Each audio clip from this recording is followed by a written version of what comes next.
Namaste. Welcome to Namaste. another edition of Navimash podcast. So we are back with Academic Man after a long hiatus. So today, as you can see in the thumbnail, we're going to talk about the Machiavellian way of doing politics and how BJP can learn from Machiavellian politics and framework. So I'll not take much time. Academic Man, how are you doing? Thank you. I'm doing well. Uh, so, So let's. So I'll hand it over to you to just give an overview of our talk today, and then we can go ahead with our question and answers. absolutely.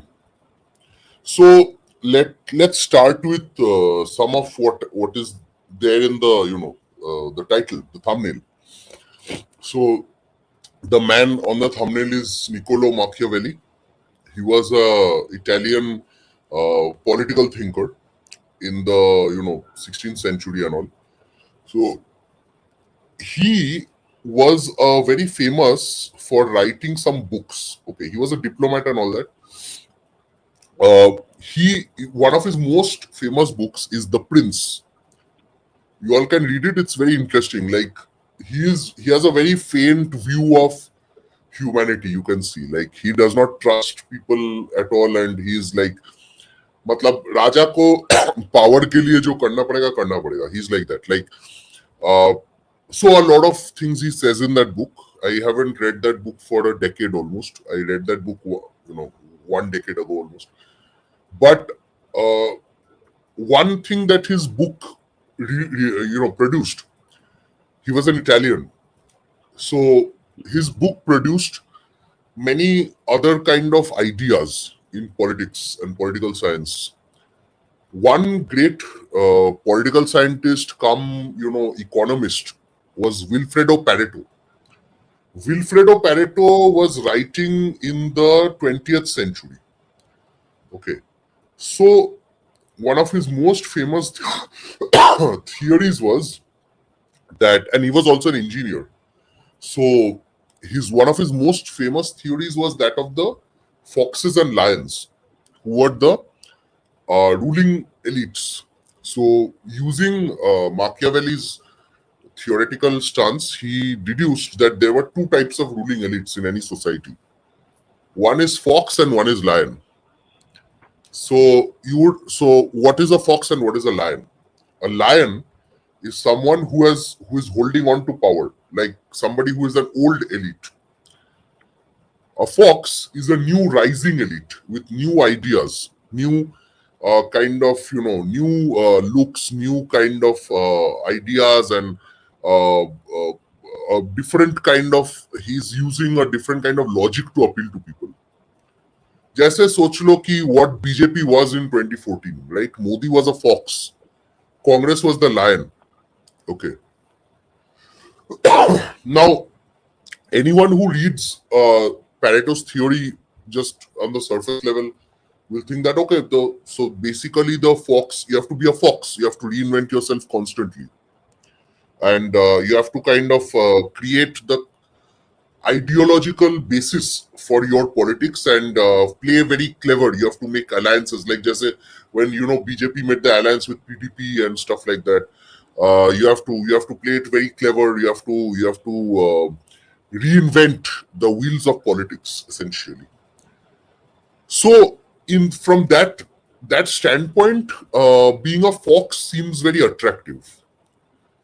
But there was a a few more social scientists who actually pointed out that, see, if you look at Machiavelli and Pareto's theories, you will see that they don't necessarily always talk about the goodness of a fox. Okay, matlab, they are saying that lions also have some good characteristics. Lions are brave, lions use force, lions are uncompromising about their territories, so that kind of thing. Basically, they are saying that sometimes it's important to use brute force also, which is not what they will advocate. Obviously, they will not say that the person using brute force is good. But there is a time to be a fox and there is a time to be a lion. when the Modi Amit Shah brigade and the Sangh brigade, everyone was trying to come to power in 2014. BJP was trying to come to power in 2014. Then being a fox was more important. Being clever, being more attuned to what the public wanted, knew, and to kind of distance yourself from Congress as much as possible. That was the more important part. But right now, I believe that people are no longer looking for masterstroke. People are looking for stability, especially after the Pahalgaon and Operation Sindoor and all these things. People are looking for an elite who is very strong in their appearance, who is very dominant, who will dominate over your opponents in the home. That kind of a lion kind of a personality people are looking for. And that's why I think there must be a reinvention of the kind of politics that BJP is doing. Like you can't you can't pretend to always be the new elite who is coming to power just now. You have no excuses left. You have 10 years in behind you. You have a third term of power with you. You have now what name recognition. You have symbolic recognition. All that stuff. Okay, you have a sizable chunk of the population with you right now. Right now is the time to assert yourself more dominantly. And that's what I believe that the BJP must do. It must turn into a lion now. Fox खेलना बहुत हो गया, अभी lion बनो. Roar करो, roar. So, yeah. Okay, understood. So I do have a visual document for the Yeah. audience so that they can understand a bit more of the narration by looking at this documentation. So we'll keep that thing running and Yeah. we'll do. Yeah. So now, Thanks for this. yeah, I understand the perspective, the expectation. So one of the criticisms or drawback of being too successful in anything is that people expect a lot more More. than you can deliver, a lot more True. what you can deliver. So 2014 was a kind of a how would I say earth-shaking political event in 2014 which happened, right? Where Absolutely. the so-called pan-chewing Dehati party gained the majority, Yes. okay, by using very Yes. clever means, as you had mentioned. Okay. Yes. Now, Absolutely. every political analyst or politically aware person would know that for last 10 years at least, BJP has suffered from the same syndrome that you created a kind of a utopian kind of thing where you will take care of the Hindus and Hindutva as a primary platform, and you delivered some of it, and a lot of things Yes. remains to be done, and you focused on the economics and other part, which is also very important. Okay. Yeah. And BJP right now is not able to maintain the balance between Hindutva and its core vote bank and the overall long-term vision of 2047. Okay. True. So, in my opinion, that is a kind of a balancing act which they are struggling to maintain. And yes, we have to give that option to BJP that 240, as you can see in the screen, 240 was a Yes. kind of a. I'll give one example actually. Give me 2 minutes. See, Yeah. everybody. I don't know how many people follow Singapore politics. In Singapore, the PAP, People's Action Party, is in power since independence. Yes. So now Singapore is technically not a democracy, but let's assume that it's a democracy, and one party is ruling it. Now, how Yes. one party is ruling it, and how if the electorate has decided that PAP is the only option for us because they will give what we want: healthcare, education, jobs, everything, retirement. Now, if the electorate is unhappy with PAP, its policies, how they are going to react, how they are going to send a message to the PAP that we need more, you need to change your policies. Now, in democracy, Yes. correct, you can only do it from your vote. So there has been a kind of a consensus that if the PAP gets 60% votes, then it interprets, the ruling government interprets that, okay, we are not doing enough and people want more. Now, if they get Yes. 75% to 80% votes, they say, okay, we are doing right. So that Yes. is called a kind of a collective wisdom, which we call is Yes. the wisdom of the masses. Okay, in general. Yeah. So Yeah. same way, people are not. There are a lot of other factors also involved here. So 240 was kind of a like Singapore-like election, where the Sarkar. electorate says you are not following what you told us on Hindutva and other policies. We are happy Yeah. with the toilets, we are happy with the bridges and railways and other things, but Mm. you have regressed on your Hindutva core vote bank. This is what Yeah. we will do. This is what we will do right now. But if you do not course correct, you will be at 140. Over to you. Yes. Yes. I personally think that, the very interesting thing is when people say this.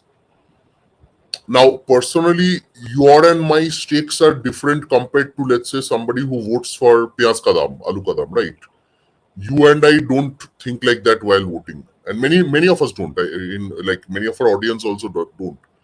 But again, we have a very small audience, and we are a very small number of people.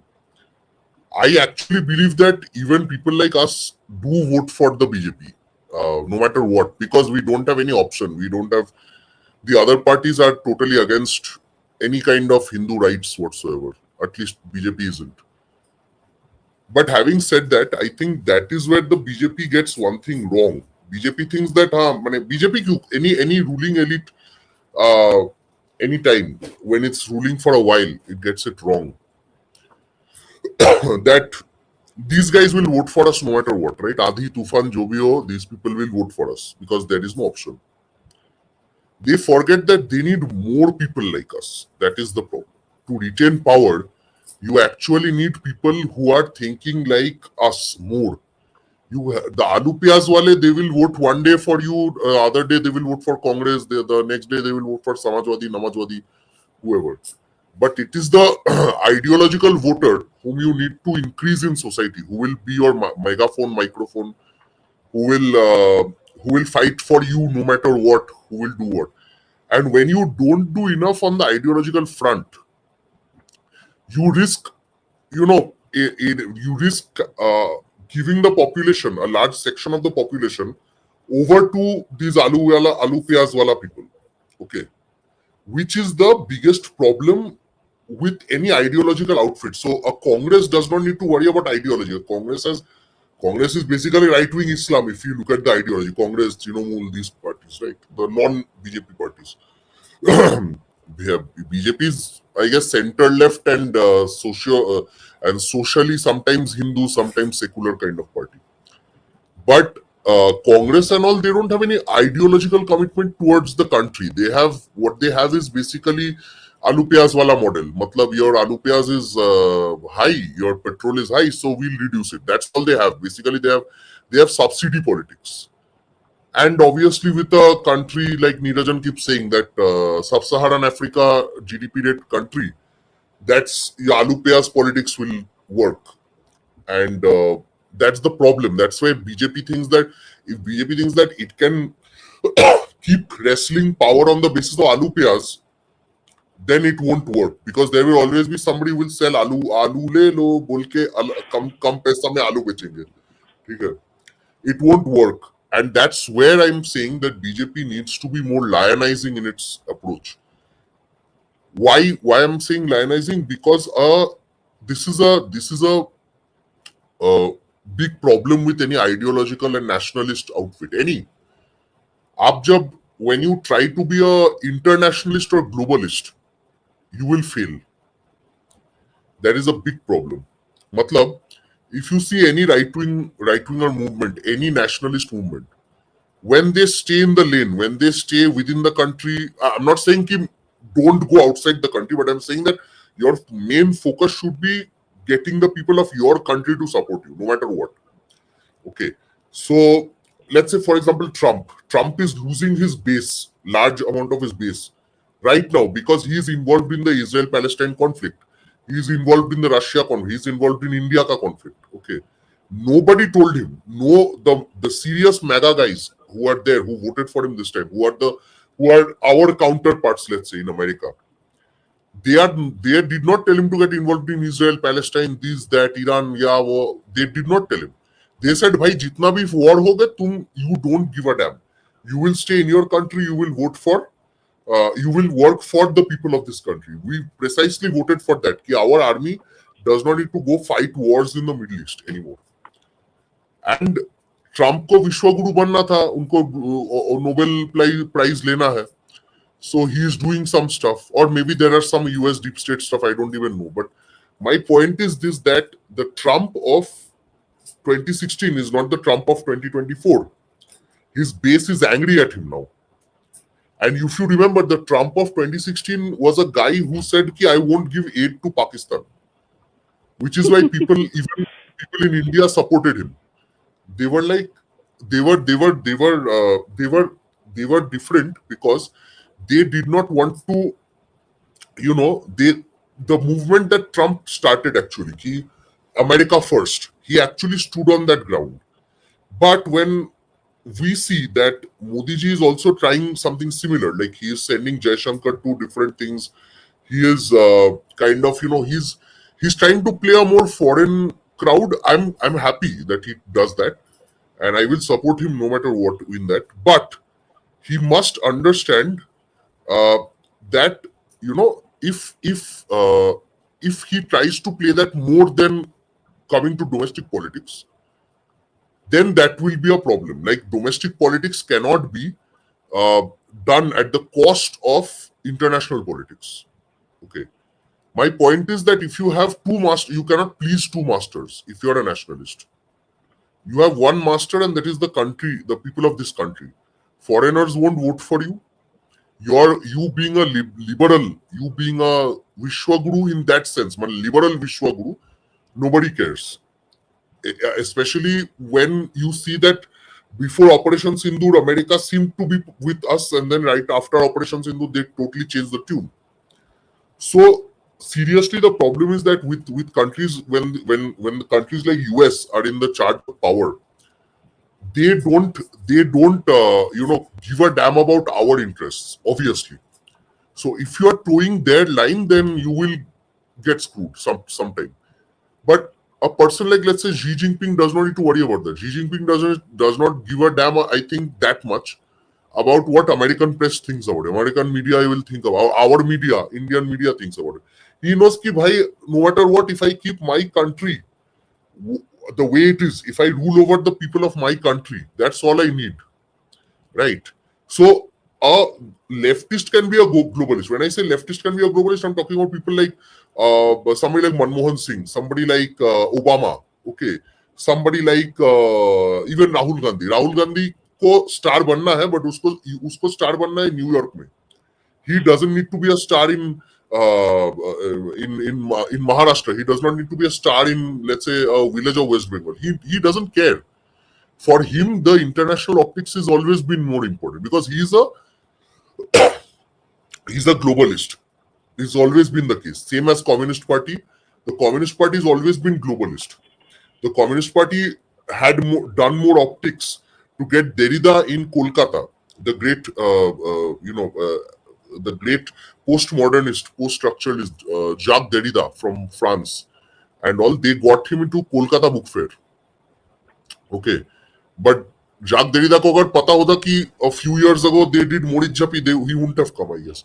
But that's what international optics is all about. But the left does it. Why? Because the left does not care about this country. The left's base is not here. The left knows कि हम foreign में सब manage कर लेंगे, हमारा बाप है foreign में, वो हमको देख लेगा, हाँ, and we will try our best to keep this country poor and the people of it, are oppressed, and their lives will be hell. But Narendra Modi cannot afford that. Narendra Modi is, देखो, as far as I understood of Narendra Modi, he is a leader who does believe in empowering people. Not just him, it is the ideology of the Indic wing to empower the people of India. Okay.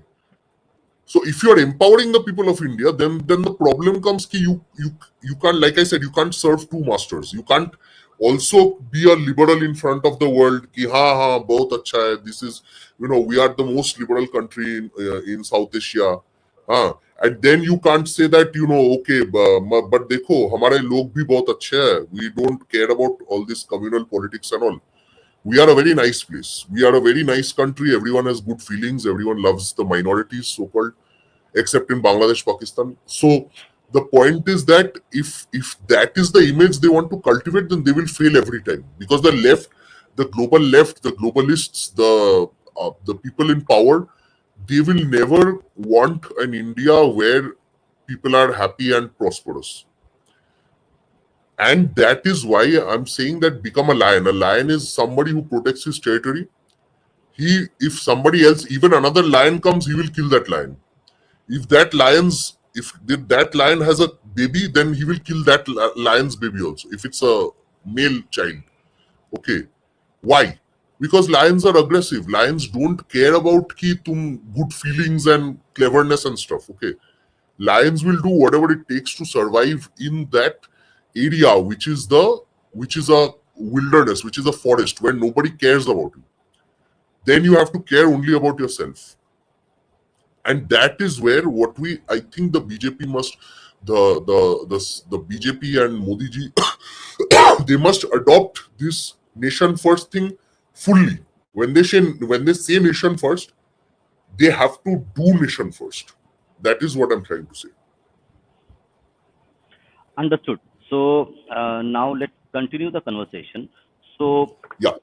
one specific thing which actually why we're having this podcast is that for last maybe 10 years approximately, it can be here and there, so we have seen BJP as a party in particular position itself as a democratic power, okay, by showing that, okay, my people are getting attacked, we are peaceful ones, we follow democratic principles, and the opposition is doing the other thing. It is, so opposition is playing the lion's role and BJP is playing Yes. the sheep's role. So that's what this is all about. So, and from your perspective, this is not going to like work out when you are already in power 10 years plus. Yes. Now the time has come, so BJP has to take its decision that, okay, I have got enough benefit out of playing the sheep, being an anti status quo power. Now time has come to actually play the lion's game, play the opposition's game. And one of the most important symptoms of this is BJP does not drive the narrative, opposition Yes. drives the narrative, opposition creates the narrative. Absolutely. If we go back to Yes. 2014, people, you can do the research, people will listen to this. If you go back to 2014, BJP, who was Yes. driving the narrative and also maintain the narrative by creating a narrative for themselves, and Congress was in Yeah. the back foot. Now Yeah. the tables have turned again. So now Yeah. please help us that how BJP can play the role of a lion by utilizing Machiavellian frameworks. Yeah. I'm very happy that you listed these characteristics. Abhi dekho, let's look at the fox. The fox is combinazioni. I'm not Rahul Gandhi, so I'm not good in Italian. So I will I'll tell you what it is. Pareto actually lists two kinds of ideas. Pareto says that there are two kinds of residues. What does he mean by residue? It's kind of emotion. Okay. So by emotion मतलब ऐसा नहीं कि emotion मतलब everyone's crying and laughing and whatever. Emotion means that there is an undercurrent in society of power. Okay. So he says that first is when the fox thing is important, then what happens is there is an undercurrent of an instinct for combinations. Okay. What does that mean? Matlab, he says that anytime that people want new stuff, new things, okay, तो नया चीज चाहेंगे तो then you have to give, the elites have to give the new ideas and new kind of science and technology and this and that. अभी जैसे AI का जमाना है, that kind of thing. But think about it this way. That always people don't want new things. Like if you change every 5 months, people won't like you. Okay, then what you need is an persistence of aggregates. That's what he calls Pareto. By persistence of aggregates, it means that there is a persistence of what is working for you, but you need to do it more. Okay, so here you are listing the Fox characteristics, that is deceit, cunning, manipulation, decentralization, skepticism of force, coalition building, adaptive strategies. मतलब any जो BJP था 2014 से पहले. Now what we need is lion winning force, unity, homogeneity, centralized hierarchy, comfortable with force, established faith, conservative authority. Look at the values on the right that you've listed. Unity and homogeneity. Now you can't have all these different states wanting different things. Everyone's saying that India is a union of states. Okay, all that stuff. You can't have that. You need a more centralized kind of authority where you are in charge of your borders, you're in charge of national security completely. You can, of course, something like Pahalgam might happen occasionally. We can't always expect that central government will sit everywhere, every house, and guard it all the time. But it is true that if you're keeping tabs on many of the local law enforcement and all that stuff, all these mechanisms, then the possibility of things like Pahalgam also reduces a lot. So similarly, you are comfortable with force. What Amit Shah did right after Pahalgam, he did the Naxal thing. He removed them a lot. Okay, so that needs to happen even in academia and other places. And you need a conservative authority. So these are the basic value systems that I think people are in India need right now.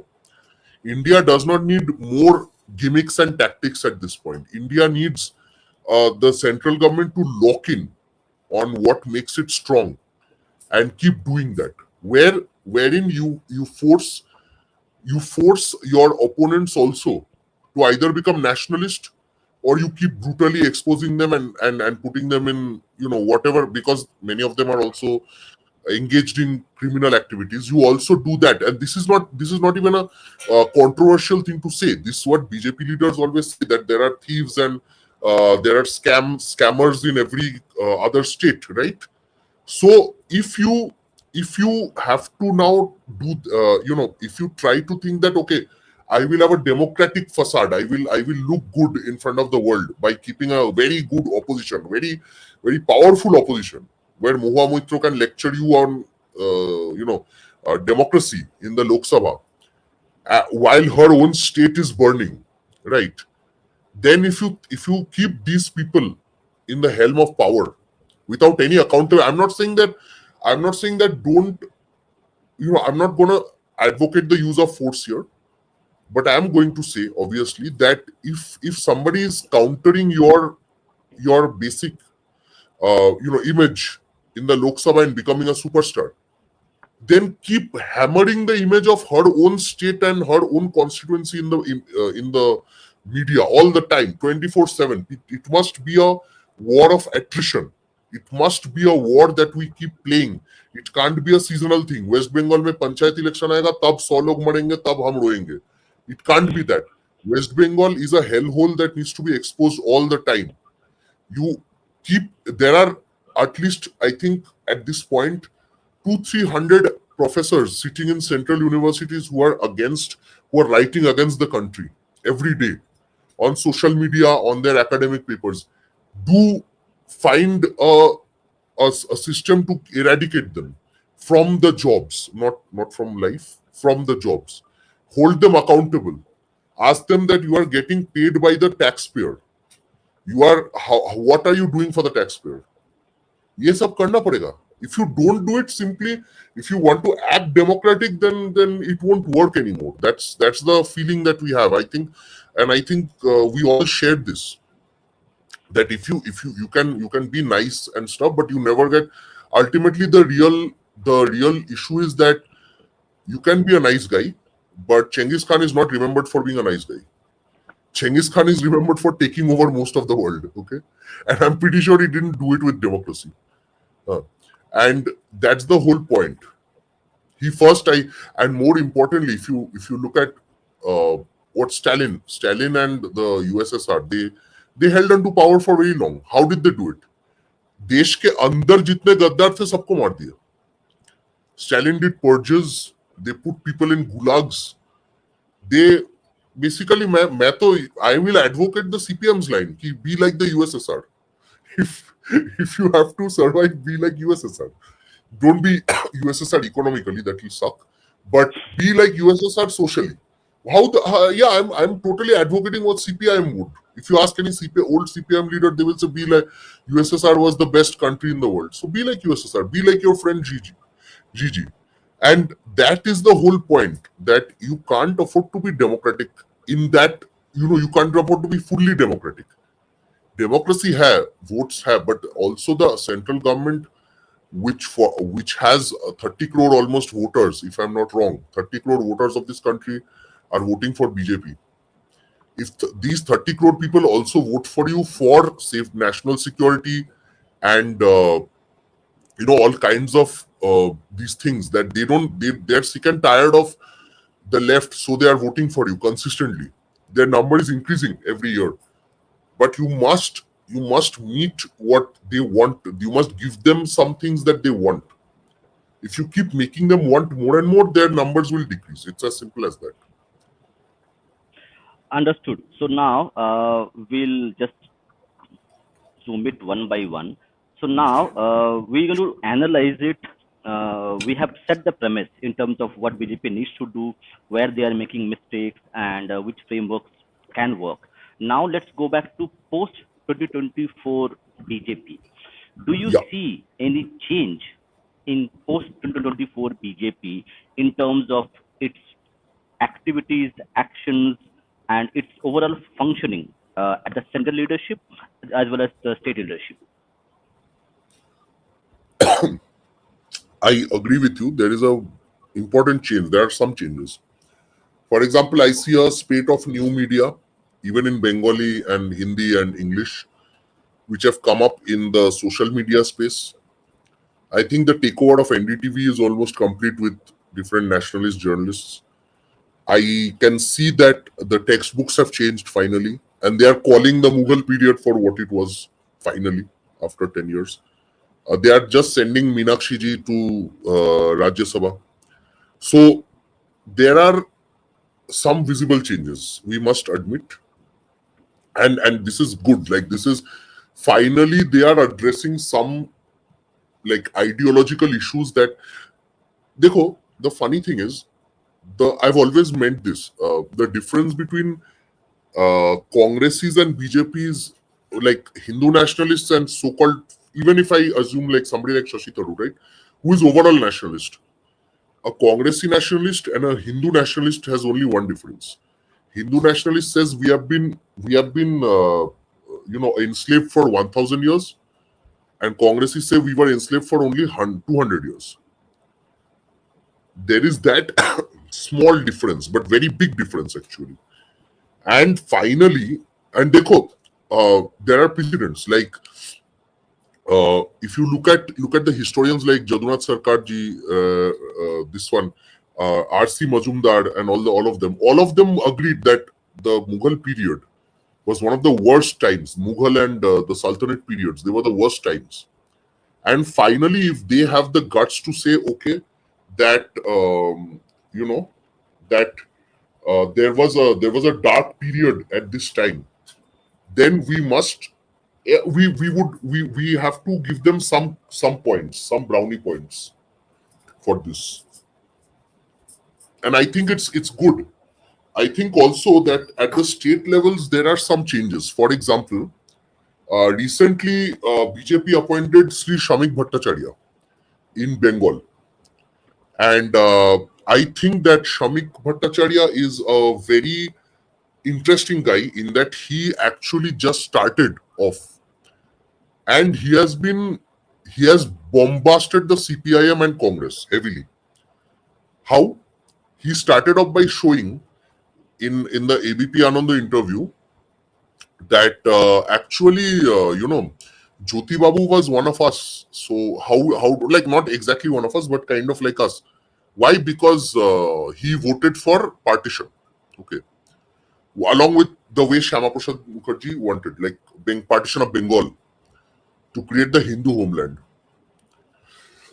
So immediately a lot of CPIM people start saying, no, Jyoti Babu never voted for partition. Jyoti Babu never wanted Bengal to be divided. Actually, the source of that is Jotodur Mone Pore, which is Jyoti Babu's official autobiography. Jotodur Mone Pore. In that, Jyoti Babu had written that, no, I did not, we did not. Him and the other comrade, Ratanlal Brahman, who were representing CPI at that time, both of them did not vote apparently for partition. Now what happened is when after Shamik Bhattacharya said it, Shuman Chatterjee, who is an old journalist of Anand Bazar, he has a channel called Bangla Sphere. He suddenly took out, he first opposed Shamik, and then he took out the old Vidhan Sabha records. There it is clearly written that Jyoti Basu voted for partition of Bengal along religious lines. So then what happened is now the CPIM is in a complete tizzy. The CPIM has lost its minds. Basically because they can't now, they have to now admit in public that Jyoti Babu and their party, the CPI, which was originally there, they voted originally for the partition of Bengal in 1947 along religious lines. So Shamik Bhattacharya has caused an earthquake in the ideological politics of West Bengal. Okay. And I think this is a great step. That is why him being the, him being the BJP state president right now is a very good step also. There's another reason I believe. They can make anyone the state president, to be honest. But I've always felt that Shubhendu should not be, because if Shubhendu is the face, he should not be the state president. The state president must be someone who is not a mass leader per se, but also knows the organization in and out, and also has a connection with the Sangh. Uh, can I leave you for a second? Yeah, yeah, yeah, yeah, yeah, yeah. Go ahead, go ahead. No problem. We will take some comments as well. Let's take comments from Abhay, our loyal audience. So BJP and RSS dismantled other ground level Hindu organizations after coming to power. Mm, partly true, partly maybe a kind of, let's say, confusion, because generally the Hindu organizations are independent and they run their own affairs. Yes, there was some concentrated effort from the BJP to lend support to them, uh, but it is not true that Bajrang Dal, VHP, or any other Hindu organization are directly under the control of BJP. Yes, there is a symbiotic relationship between both of them, which sometimes falters, sometimes they will work together again. Okay, and that is something which is a kind of problem for us, because as also HV Didi mentioned this in many of his podcasts, that we Hindus need to be politically smart. We are too much ideological in terms of our approach, and we want 100% somebody to agree with us or with them to actually work. It doesn't really matter. You just look at the voting pattern of the Muslim vote bank in India. The Muslims of Kerala vote Congress and CPM. Okay. The Muslims of Bihar and UP vote for RJD and SP. So they are a very smart voting bloc, which Hindus have not become, and we have to become. And that has to also have to translate it to Hindu organization. You don't have to agree 100% with everyone, whether it's an organization or whether it's a individual, to actually go and work with them. Okay. Have a first principles approach that, okay, this is something which is going to ultimately do good for the nation, good for the community, and do it. So that has to be there. In my opinion, you can differ from it. That's absolutely fine. But for me, it is important that Hindus become smart voters and also leave little bit of ideology behind them and be pragmatic in nature. Okay, rather than say I will not work with you if you are not agreeing with me 100%. So that's one aspect of it. Okay, that's interesting. I do not know, so I need to check on this. But you might be right. So I need to check more on this. I agree with Abhay. Yeah, I agree with Abhay that we have to be smart critics. Okay, so we have become too emotional. We have become too emotional, too reactive in nature. That reactivity and emotions vote. You cannot vote with your emotions. Emotions is part of your intellect, but when you are voting, when you are doing voting, when you need to elect somebody for 5 years, that is something which is very important. Give me a sec.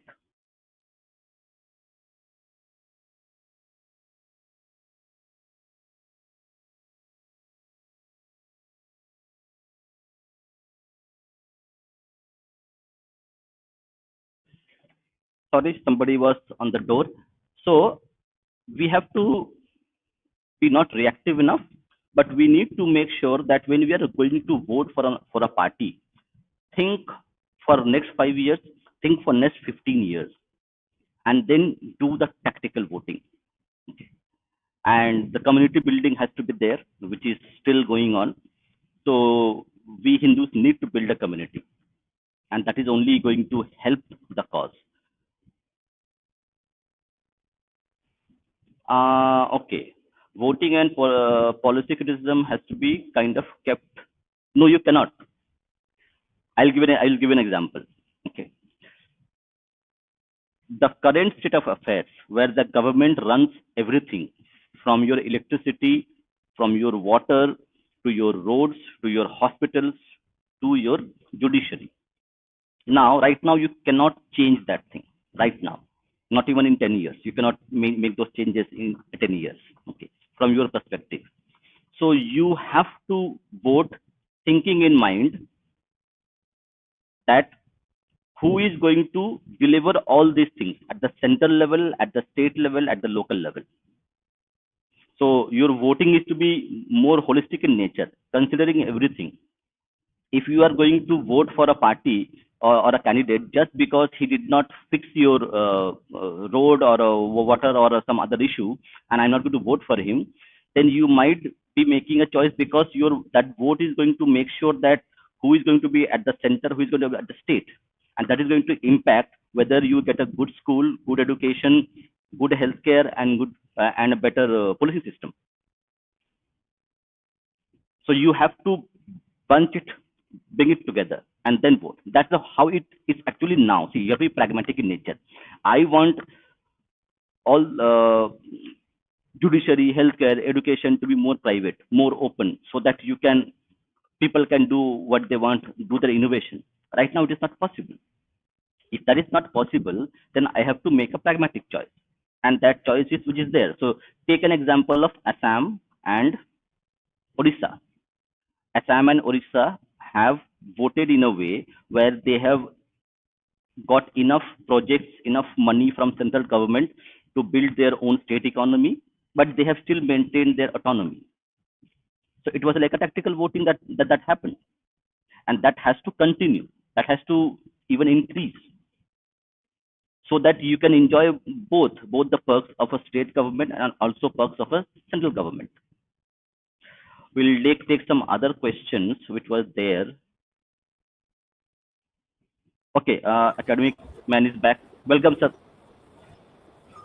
Yes, apologies for the delay. My point is that I agree with you. We have to uh, make pragmatic choices and can't be emotional in our voting.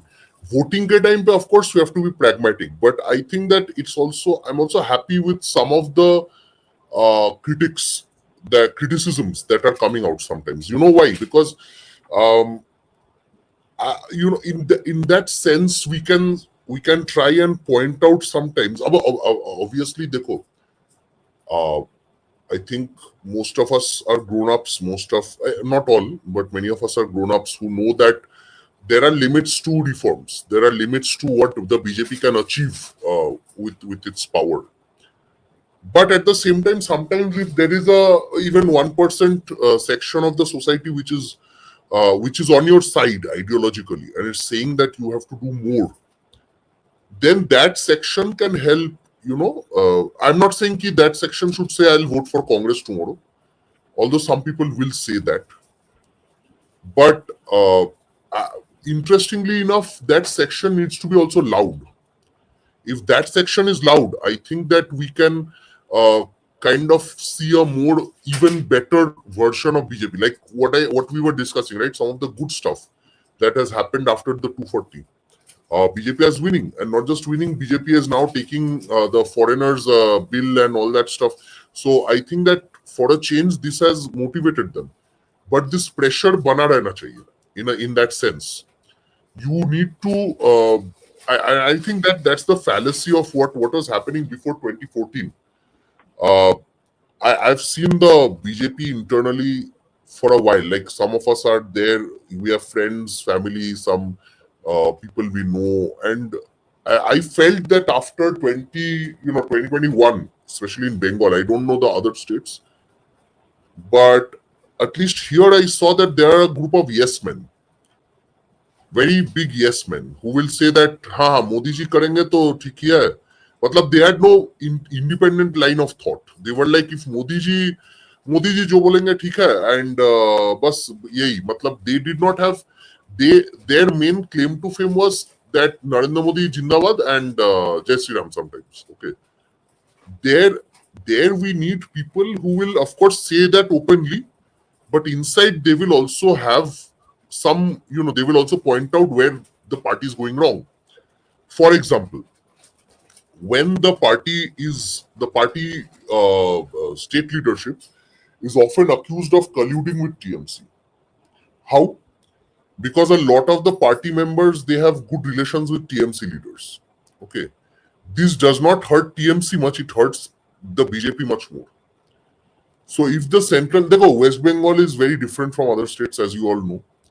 So West Bengal में जो है कि West Bengal में the central leadership needs to whip people into shape. Okay. I'm not saying that it's totally their fault either. देखो, the problem is that the people of West Bengal have to have a better sense when they vote and all that. That part is all there. But it's also true that some of the BJP karyakartas, they don't do any work. Once they are like, this is a competition for limited resources, right? So I believe that there are some changes coming. I think, and I would like to even see more such changes. And for that 1% section that keeps getting angry with BJP is also important. As are people like you who will also say that okay, there are good choices, but yes, it must improve. Like we need a bit of both. We can't have only one where everyone's always outraging. We can't have the other where somebody like you is more important, who is going to point out the issues without going hyper. That kind of demographic is also needed, as are the people who go a bit hyper, because it's a balance between that will help sustain the party structure as well, party and the structure of the society better. So I'm happy you brought up caste census. Have you noticed one thing that they did with this thing, the new Rohit Vemula bill that has been proposed? The Rohit Vemula bill is very interesting. It is a step above the SC/ST bill. The SC/ST bill was where SCs and STs could file without any proof, kind of complaint against anyone who is insulting them. The the Rohit Vemula bill is actually much worse than that, because the Rohit Vemula bill empowers people who are not even close to being SC/ST, the Muslims and Christians. It empowers them also to go against general category students. What they are essentially doing is they are essentially giving the power of this SC/ST Act to non-Hindus, which is why caste census is very important. Why? Because the Congress has always tried to, Congress and Congressy parties have always tried to kind of take caste in its thing. मतलब caste है तो हमारा issue है, and not just that, let's include non-Hindus into the caste thing. मतलब Christians and Muslims will discriminate. First, they will say that Islam and Christianity are egalitarian religions. They have no caste, apparently. And then after 60 years of saying that, then they will say, Christians and Muslims also have caste. And now that they have caste, they will have the same rights as SC, ST, OBC. यही strategy है कांग्रेस का. And that is the bigger issue. That's why the caste census thing is very important for BJP to take over. And it is absolutely essential that BJP controls the narrative of caste, which is something that the Sangh and the BJP seem to always, be uncomfortable with the caste thing. Because the Sangh denies it at some level. The BJP has always tried to kind of co-opt it or use leftist narratives and stuff. ये caste का narrative ही change करना पड़ेगा. They need to be more aggressive in the caste thing and not just say that, we're trying to be more caste inclusive. That's not the solution. You have to say that, okay, जो caste का खेल लिया, अभी let's change the narrative. Let's create more, let's have the proper caste census only for Hindus, because apparently Islam and Christianity do not have caste, apparently. And then we also ensure that a caste census, once it is done, we also ensure that the opposition does not keep using caste as a stick to beat Hindus with all the time. So these kind of things, that they are two-pronged. The way Meenakshi Jain has attacked the Sati thing, and now people are changing their views on Sati because it was always seen as a Hindu thing, right? That kind of a narrative must be heavily challenged. And for that, I think that now that they are putting people like Meenakshi Jain, they know that you need serious academics, people with credentials in the Rajya Sabha, in the academic sphere to kind of change the narrative, change the minds of people. They are, I think, realizing this, and that more power to them. If they realize it, good for them. But they now need to accelerate it because we have very limited time. 2029 आ रहा है, उसके बाद maybe 20 years more. Even if BJP is in power for till 2040 or 2047, even then, there is a lot of work to do. Like I said, at this point in time, the more damage is, the less damage is being done by Rahul Gandhi and all. More damage is being done by professors sitting in central universities and saying things against the Hindus and the country and the Indian nation and all that. The things that Vivek Agnihotri had shown in Kashmir Files. That kind of thing is happening every day. That also needs to be taken into account, and these people need to be challenged head on. It's very easy actually. What these people do is very simple. All you need to do is go to the central government funded institutes, see who all are doing PhD on what topic. You will get a list of people who are doing the anti-India topics, and you can see which people are guiding this thesis. You can get it. It's not a rocket science. So that's the whole point, that you have to understand that the what that one said in Shaurya, Rudra Pratap Singh said, दुश्मन देश के अंदर भी है. And what I think even Mohan Bhagwat has hinted, our ex-army general Bipin Rawat ji, he had hinted, many others, even Ajit Doval ji, all these people, they have hinted numerous times that there is a 0.5 front in the country. But 0.5 front बैठा हुआ है institute के अंदर, तुम्हारे institutes के अंदर. Hold so being a lion means protecting your territory no matter what. Right, coming back to the lion and this thing, the lion and fox thing. If you want to improve the image of your country, first get rid of the people inside your country from the jobs who want to destroy the image of this country internationally. क्योंकि ये लोग हमारे tax पे बैठ के गाली देते हैं देश को. Understand. Anyway, So let me point out two more things here. Okay. So what I call is uh, Sanjeev Sanyal syndrome. Okay. yeah, So Sanjay Sanyal, he's like on the board of the Economic Advisory Committee, and in his like public meetings, public podcasts and interviews, he also writes in newspapers. He tells something which like a balanced approach, where he says process-driven change rather than abrupt change. Okay, where he says true. like he was in the recent interviews he mentioned that okay, if you are going to sign 500 bills and change the whole process at the midnight, okay, then you will have a lot of foreseen circumstances, unforeseen effects of that abrupt change. So Hmm. the Modi government from 2014 onwards have chosen a policy, say process-driven change. Like it's a war of attrition. You take one, you bring it down, Yeah. you take one, you bring it down. Okay. Now, and that seems to be a kind of like reflected across their policy from whether appointing university professors, taking action against Yeah. propaganda, narrative warfare. Now, the thing is, when you are doing like when you're running a marathon, it might be it is actually good choice because it makes sure that the India has become fifth fifth to third largest economy almost.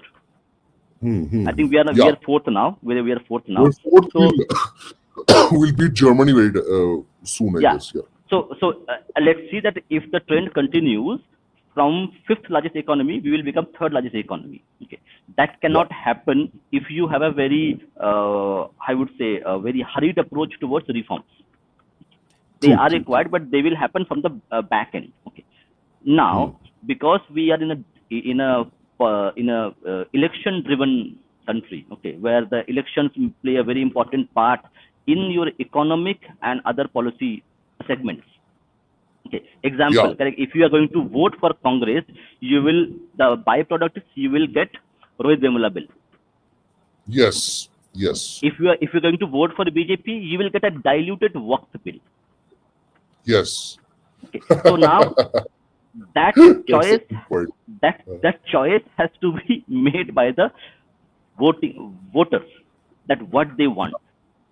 Do they want a Rohit Vemula bill or do they want a diluted Waqf bill? Now the thing is, I Yeah. am You I shall am not. get back to the Vemula bill a bit later. Yeah. Yeah, yeah. So what I am saying No, is no, that, you finish your point. Yeah.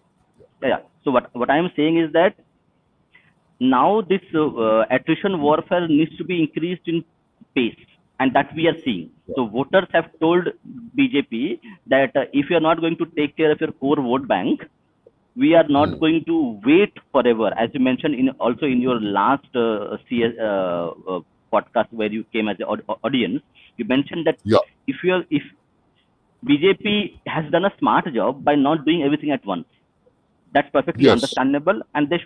they should continue to do that. But you need to assess. They made the mistake, and that also happens with being in power. If you are comfortable in life, even I am comfortable with my life, I will not do a lot of. That's how human nature works. Yes. Okay, Yes. so that calculation was somehow missed by BJP, and that happened. That can happen. See, Congress has Yes. lost elections. Correct. Congress has Absolutely. all the support of the deep state and international organizations, money coming in, people giving. Correct. Still, Congress Yeah. has lost elections. So Yes. stop thinking that BJP is going to do everything right. BJP is No, no, absolutely. as fallible as Congress as a political entity. Problem is we elevate them to God status. Don't do that. Okay, just treat it as a politics and see as a voter what you will gain from this. Yeah. And over to you. No, देखो, this is where the problem lies that two issues.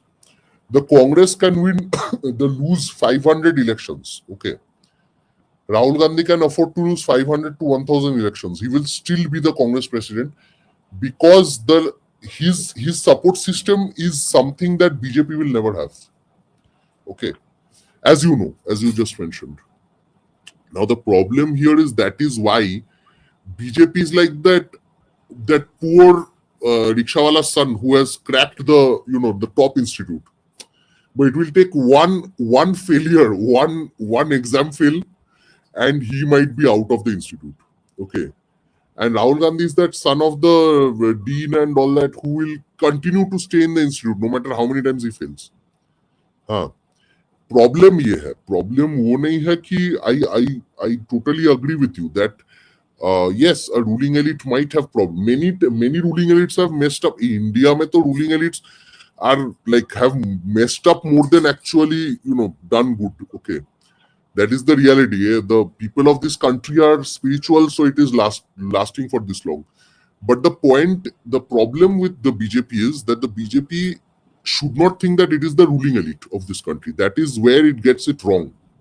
Right now, you are in the seat of power, so people will come to you. The powerful people, the Adanis, Ambanis, everyone will come to you, and they will do Ram Ram. But once they will not wait one day when you are out of power to dump you, which is not the case with Congress. Congress continues dealing with Adani, Ambani, Tata, Birla, all these people because Congress essentially, like I said, like you said, I said that Congress has the power of the deep state. Congress के पास माँ का आशीर्वाद है, like Shehwag in that Reliance ad, right? So Italian माँ का आशीर्वाद है. So it will work. Now, where I'm telling you why Karnataka, particularly the Vemula bill, right, which is a very horrible thing that might happen. Now, think about it. BJP actually won Karnataka not so long ago. But as far as I remember, the thing was between two BJP leaders. One was, I think, a BL Santosh lobby guy, and the other was Yedurappa. I keep forgetting the guy whom they made Basavan, somebody, I don't remember. Somebody they made the CM, and Bomanai. And he was a complete failure. Yedurappa को retain कर लेते तो कोई problem नहीं था, but they made Yedurappa resign and give the power to this other guy Bommai, and he messed up and they lost the next election to Congress. So that's what the problem is with BJP. BJP has to understand that it's the rickshawala's son. It cannot afford to keep losing. Okay, now it can lose. The problem is that the BJP leaders might say, we will win again in the future. But especially when it comes to Bengal, especially when it comes to the demographic change wala states like Assam. Imagine if BJP loses tomorrow, right, in Assam. Then what will happen in Assam? Already they are pushing back as much as they can. But ye to democracy se nahi hoga. That is the biggest problem. That if you try to maintain democracy, if you try to do electoral arithmetics and chemistry after you are getting power, then it's a problem. Rather stick with certain basics, create certain, ये जो lobbyबाजी है, ये थोड़ा कम करना पड़ेगा. That is the whole point, that that power must be effectively centralized. Okay. सिर्फ जो लोग जी हुजूर करेंगे, if you promote those people, it is going to come and bite you in the ass later. More importantly, it will bite the Hindu community in the ass because you are the only thing standing right now between us and Sharia law. Okay. So the stakes are much higher, which is why I'm saying that sometimes we need outrage. Sometimes, not all the time, but sometimes we do need outrage. कि बहुत हो गया है, now let us move on to something that is more core ideologically. And that is the other problem, that it took them 10 years to do what they should have done after 5 years. I supported Modi through the first 5 years when he was not doing any of this. When people were saying Maulana Modi, I did not say Maulana Modi because I knew that, you come to power in 2014. That's what Trump did wrong. Trump, right after coming to power, started doing, a lot of things. He should have tried to do that in the second term. तो उसको भगा दिया Trump को. So the same problem is that Modi, if he tried to change the textbook, if he did this, that, whatever stuff, if he did that before 2019, he may have lost. Okay. But he should have done, when he got 303 seats, which is a historic mandate in the recent times, then he should have done a lot of things. Bengal हार गए, ठीक है, Bengal को छोड़ो, Bengal में भी people are to blame as well. But apart from the Bengal debacle, what else? And 370 they did the one good thing, 370 Ram Mandir. But other than that, there were some core issues like Waqf bill, textbook change, UCC, a lot of other things. The pushback against Bangladeshi, the foreigner bill, all that stuff. That they are doing after 240. So that is where the problem is, that the BJP, देखो BJP अगर कर लेती, then there will always be issues in this country where there are almost 20% of the population which is ready to kind of do stuff. Okay, there will always be issues that will face the people. But if you keep the Hindus hungry for reforms for very long, and you go out of power, imagine if the 240 seats become 140 last year. Because we know that there was some meddling also from outside, as in after the Bangladesh thing and all that. So if your number of seats fell to 140 and you absolutely lost power, then imagine what we would have had right now. Okay. And then you would never come back to power. That is the fun thing, that the BJP keeps forgetting that the ones they lose, they can coming back to power is a huge uphill task again. The mandate they have is a magic. Okay, they should not. So their seriousness needs to be 20 to 100 times more than the Congress, because the Congress knows that देखो जैसे demographic change हो रहा है, and the people here are, they are just waiting for aloo piyaz wala.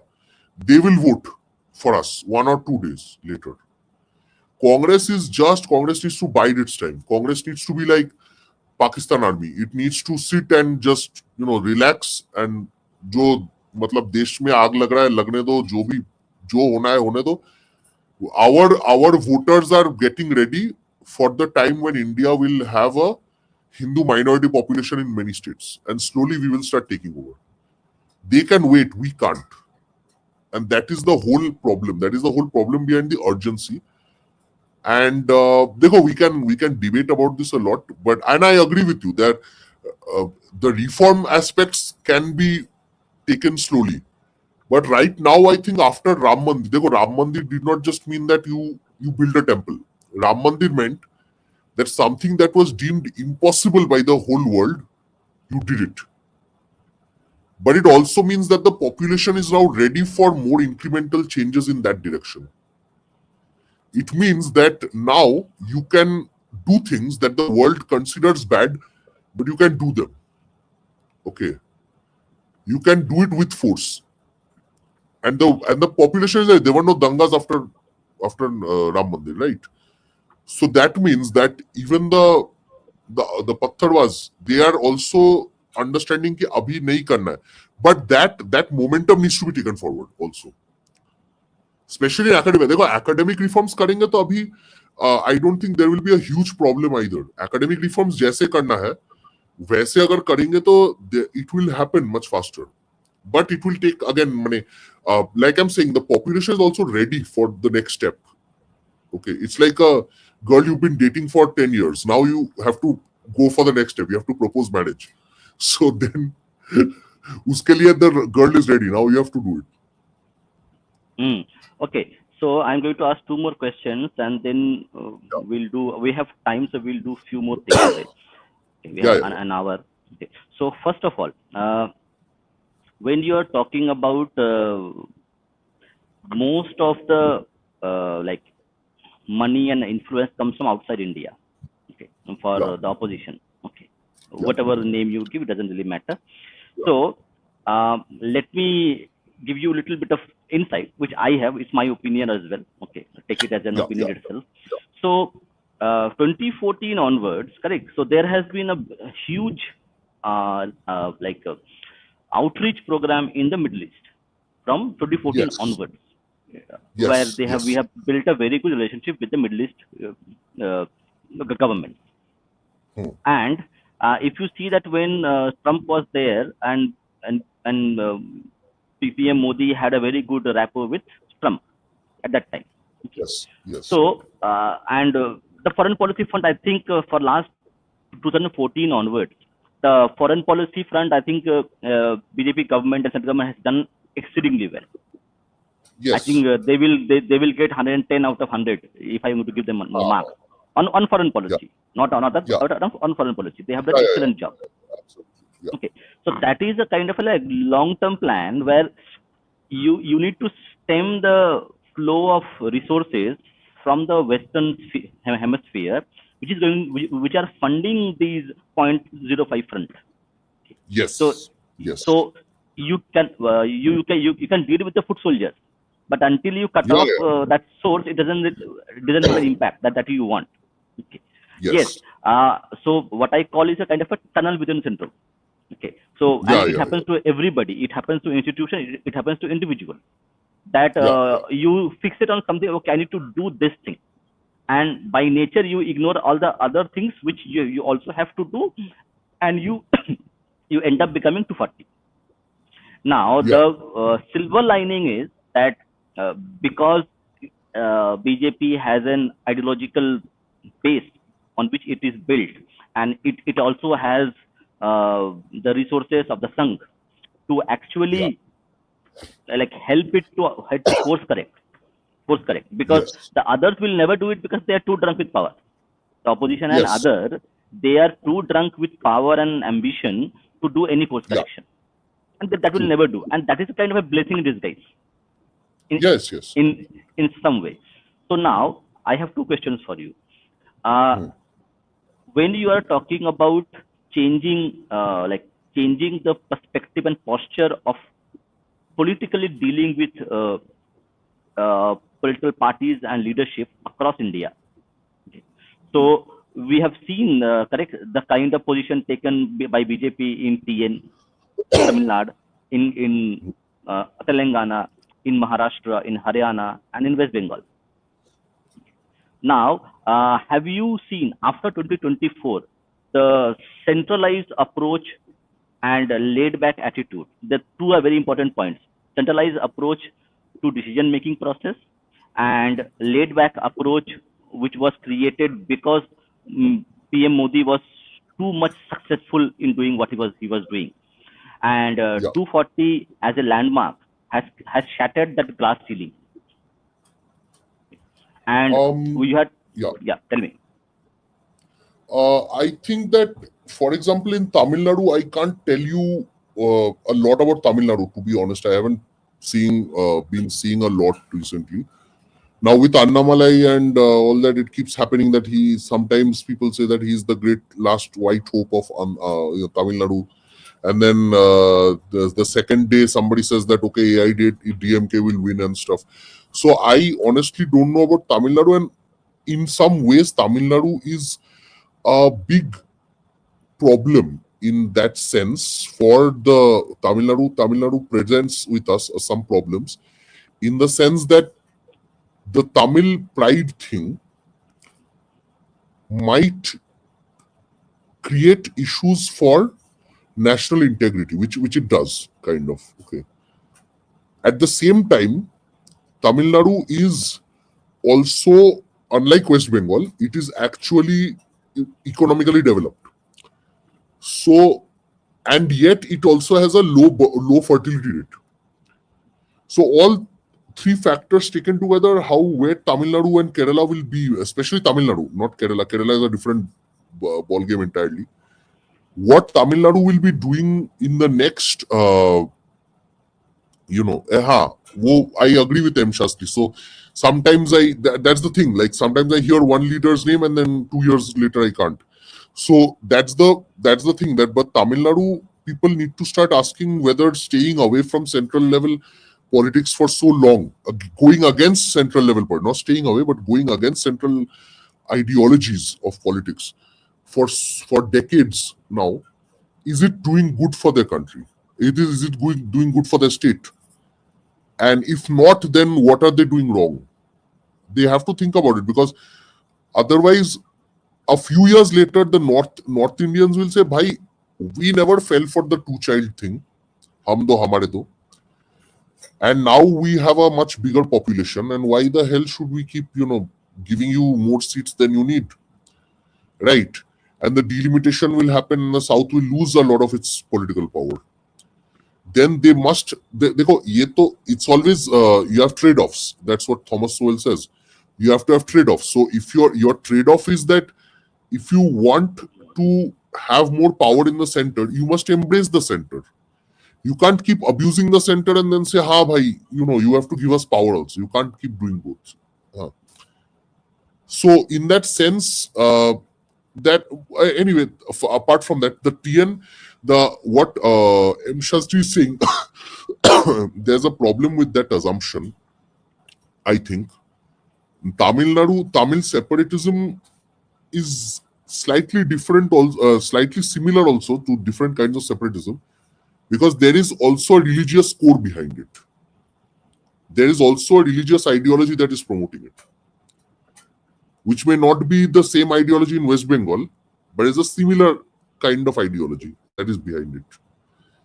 So that's the other problem, that you might think that is just Tamil pride and stuff, but it's not just Tamil pride. It is what exactly the Northeast is also doing, and there you will see again another religious institution behind it. So there are different religious institutions who are promoting different kinds of separatism all over the country. But if you like, जैसे Scooby-Doo में होता था ना, if you take off the mask and there's another guy, the real guy comes out. So it's like that. If you take off the mask of separatism, you will see that there is some church or ulema behind it. Okay, and that's fine. That I think that aspect a lot of us know. But the problems with that is that the people of India must need to think about these things more. And it is also a problem, as you keep seeing, as I keep seeing on your community post, that people keep doing TikTok and Insta and all that stuff and discussing the lives of serial actors and movie actors and stuff, whereas their economy is in the shitter. Okay, there is no popular understanding of what is ailing the country, what are the problems of the country, why we are unable to use the human resource of 140 crore people in a more productive direction, that kind of thing. So let's say, so anyway, if given all that, I would still say that the center has done a lot of course correction. I think that by trying to understand Tamil Nadu politics better, I think the center is doing a lot of good things in these kind of states where it is not in power. Kerala, I have no idea what they're doing. West Bengal, I like the direction they are taking right now. With regards to, let's say, the Northeast, I don't have much of an idea. Northeast, mein, actually, I guess Himonto and all of them are there, and there are other states, and I think the center keeps, there's a lot of close eye on the Northeast. So I think the Northeast wala thing will also be more under control. What the only threat, the big threats I see, actual threats happening properly, is West Bengal and a few other states in the south, which have a dangerously low TFR and growing distance with the center, along with a religious ideology that is being Punjab, Punjab, I forgot. So Punjab is there also. But these kind of, if you look at it's like the border areas of the Bharat that we have right now. So those are again a problem, and I think West Bengal mein jo chal raha hai, theek hai, I agree. But again, the problem here is that, for example, yesterday I was watching Ajit Bharti, and he pointed out, he said, Itihaskar ko he made Titihaskar. Okay. So there are people who are promoting history, who are teaching history in central institutes, who are teaching absolutely rubbish in the name of history, and they are all Mughal fangirls and fanboys and stuff. तो ऐसे type के लोग academia में जो leftist lobby है, these people are very savvy now.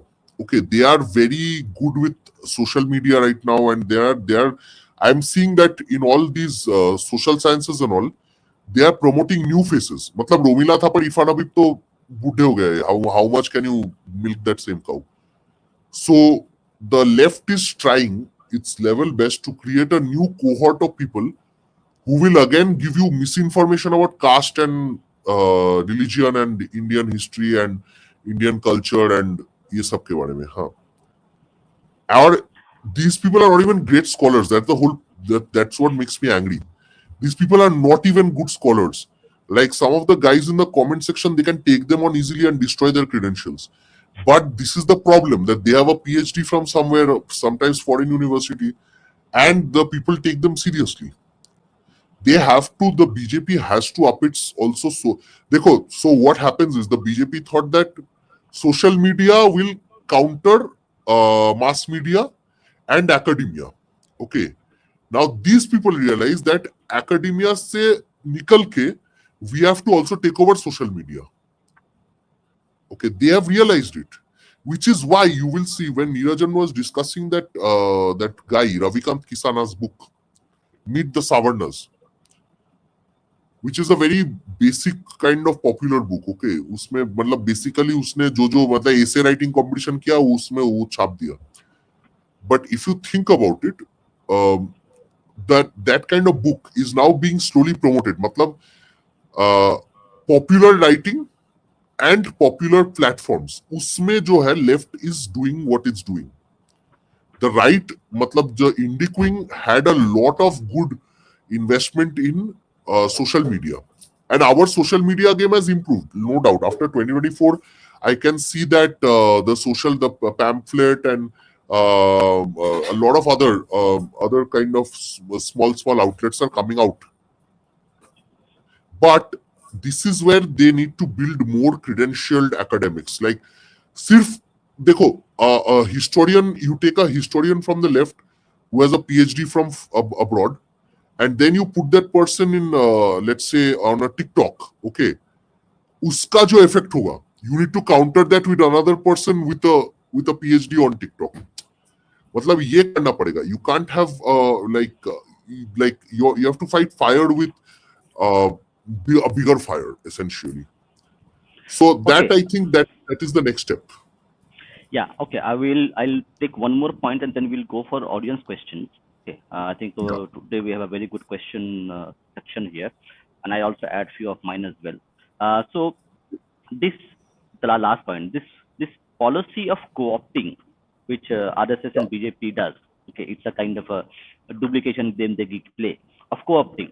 We can see in Kashmir they had co-opted and had a government with what's the lady's name? I'm forgetting.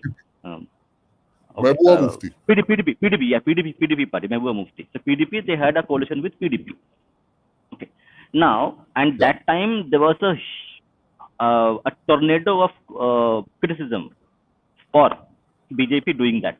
I think Ajit Bharti was the only person whom I heard who at that time even defended that part. Ajit Bharti. Other people were like the way sorry for people who are listening to this. Hindus are politically illiterate. Okay, accept that. Yes. Okay. Yes. Read more books to understand politics. Okay. And we do the same thing with when we go to vote. Okay. Yes. We like one big plate of biryani and vote for whatever you want. Okay. If you are not going to change that habit, forget about what you are asking BJP to do. It will never happen. So this this strategy of co-opting, okay, has it backfired or has it run beyond expiry? They need to evolve that policy and the framework of co-opting. I think it hasn't been done enough in academia. जहाँ पे करना चाहिए था. I'm not talking about politics. Academics are basically there. They want some power positions. थोड़ा सा पैसा. The academics cost much less than politicians, by the way. एक politician को खरीदने, एक MLA को खरीदने को तुमको 10-20 करोड़ देना पड़ेंगे. Academic को खरीदने में 1 करोड़ भी नहीं लगेगा. Okay. So academics में co-option should be done way more. Way more. Okay. And you don't even need to work very hard for that. There are people who are out there in the left easily, जो left भी नहीं है, मतलब थोड़ा सा center के पास है, you can easily buy them off. You have enough taxpayers' money to buy them off also. You don't even need to spend your party resources. That is the problem. I think academics को co-opt करना चाहिए था, politicians को नहीं. Politicians bring along with them a different kind of baggage. They have their constituencies, they have their own kind of, the corruption cases, issues that ultimately latch on to you. Like if you there's a difference between buying a Dilip Mandal versus buying a kind of corrupt guy from Samajwadi Party. Okay, Dilip Mandal को 2 दिन गाली देंगे, but ठीक है, Dilip Mandal did not steal any money. He is basically a guy who's whom they got for changing the narrative. But उसका cost देखो, cost versus benefit देखो, और उसमें देखो कि when you buy a corrupt MP or MLA from Samajwadi Party or Namajwadi Party or BSP or something, and then you see that those guys have done some horrible things in their past, and then this past is dug up, and then your party goes into panic mode. So rather than actually co-opting politicians, they should have co-opted academics. So I am all for co-option now, but not for politicians. Like I said, that actually backfired in Bengal. Except Shubhendu Adhikari and Sajal Ghosh, no good faces came out from TMC before 2021. And maybe one or two here and there. But overall, I think Shubhendu Adhikari and Sajal Ghosh were the two best guys to come out of TMC. और वो अभी भी है. That is the whole point. This aspect of buying politicians and stuff, that works only till a certain level. Because in Bengal, it totally backfired. देखो हिंदू इलाके में ही हार गई BJP. Why? Because the leaders they were abusing 2 days ago, then they co-opted them. Then they become your leader again. So then the Hindus, like you said, Hindus are illiterate. They did not think that, okay, if I vote for BJP in 2021, I might have a better life in 2025. No. They did not think that. They thought that, oh, ये तो हरामी था, इसको नहीं vote देंगे. बस नहीं vote दिया, तो now what you have 5 more years of TMC. So co-opting politicians is a bigger risk. If somebody genuinely changes their attitude, their ideas, and they like Himanto, Shubhendu, when they become assets sometimes, okay, that is different. But that is like rare, once in a blue moon type situation. But overall, it seems that the buying the politician thing does not work. But buying academics will work. I can guarantee that. Because most people that they like, not so open like Dilip Mandal and all, but there are people who are more, chupchap, who are more powerful in different institutes. They can be given perks and freebies and stuff. And that kind of thing. And they can be co-opted. And narrative वहां से भी बदलना पड़ेगा. If you can put Meenakshi Jain in Rajya Sabha, but class में कौन पढ़ेगा? Meenakshi Jain won't go to every classroom and teach, right? You have to do that also. And वो सिर्फ वो बैठा देने से नहीं होगा कि हाँ इसको हम पहचानते हैं, nice person, let's put him in Delhi University. That also won't work. You need, this is why co-opting academics is important, because some people will have better, better degrees. They have a better personality. They have a better that thing, the appeal to the students and stuff. उनको अगर अपने तरफ ले आओ तो थोड़ा सा change होगा, and once you have that change, then you can bring more change in the future.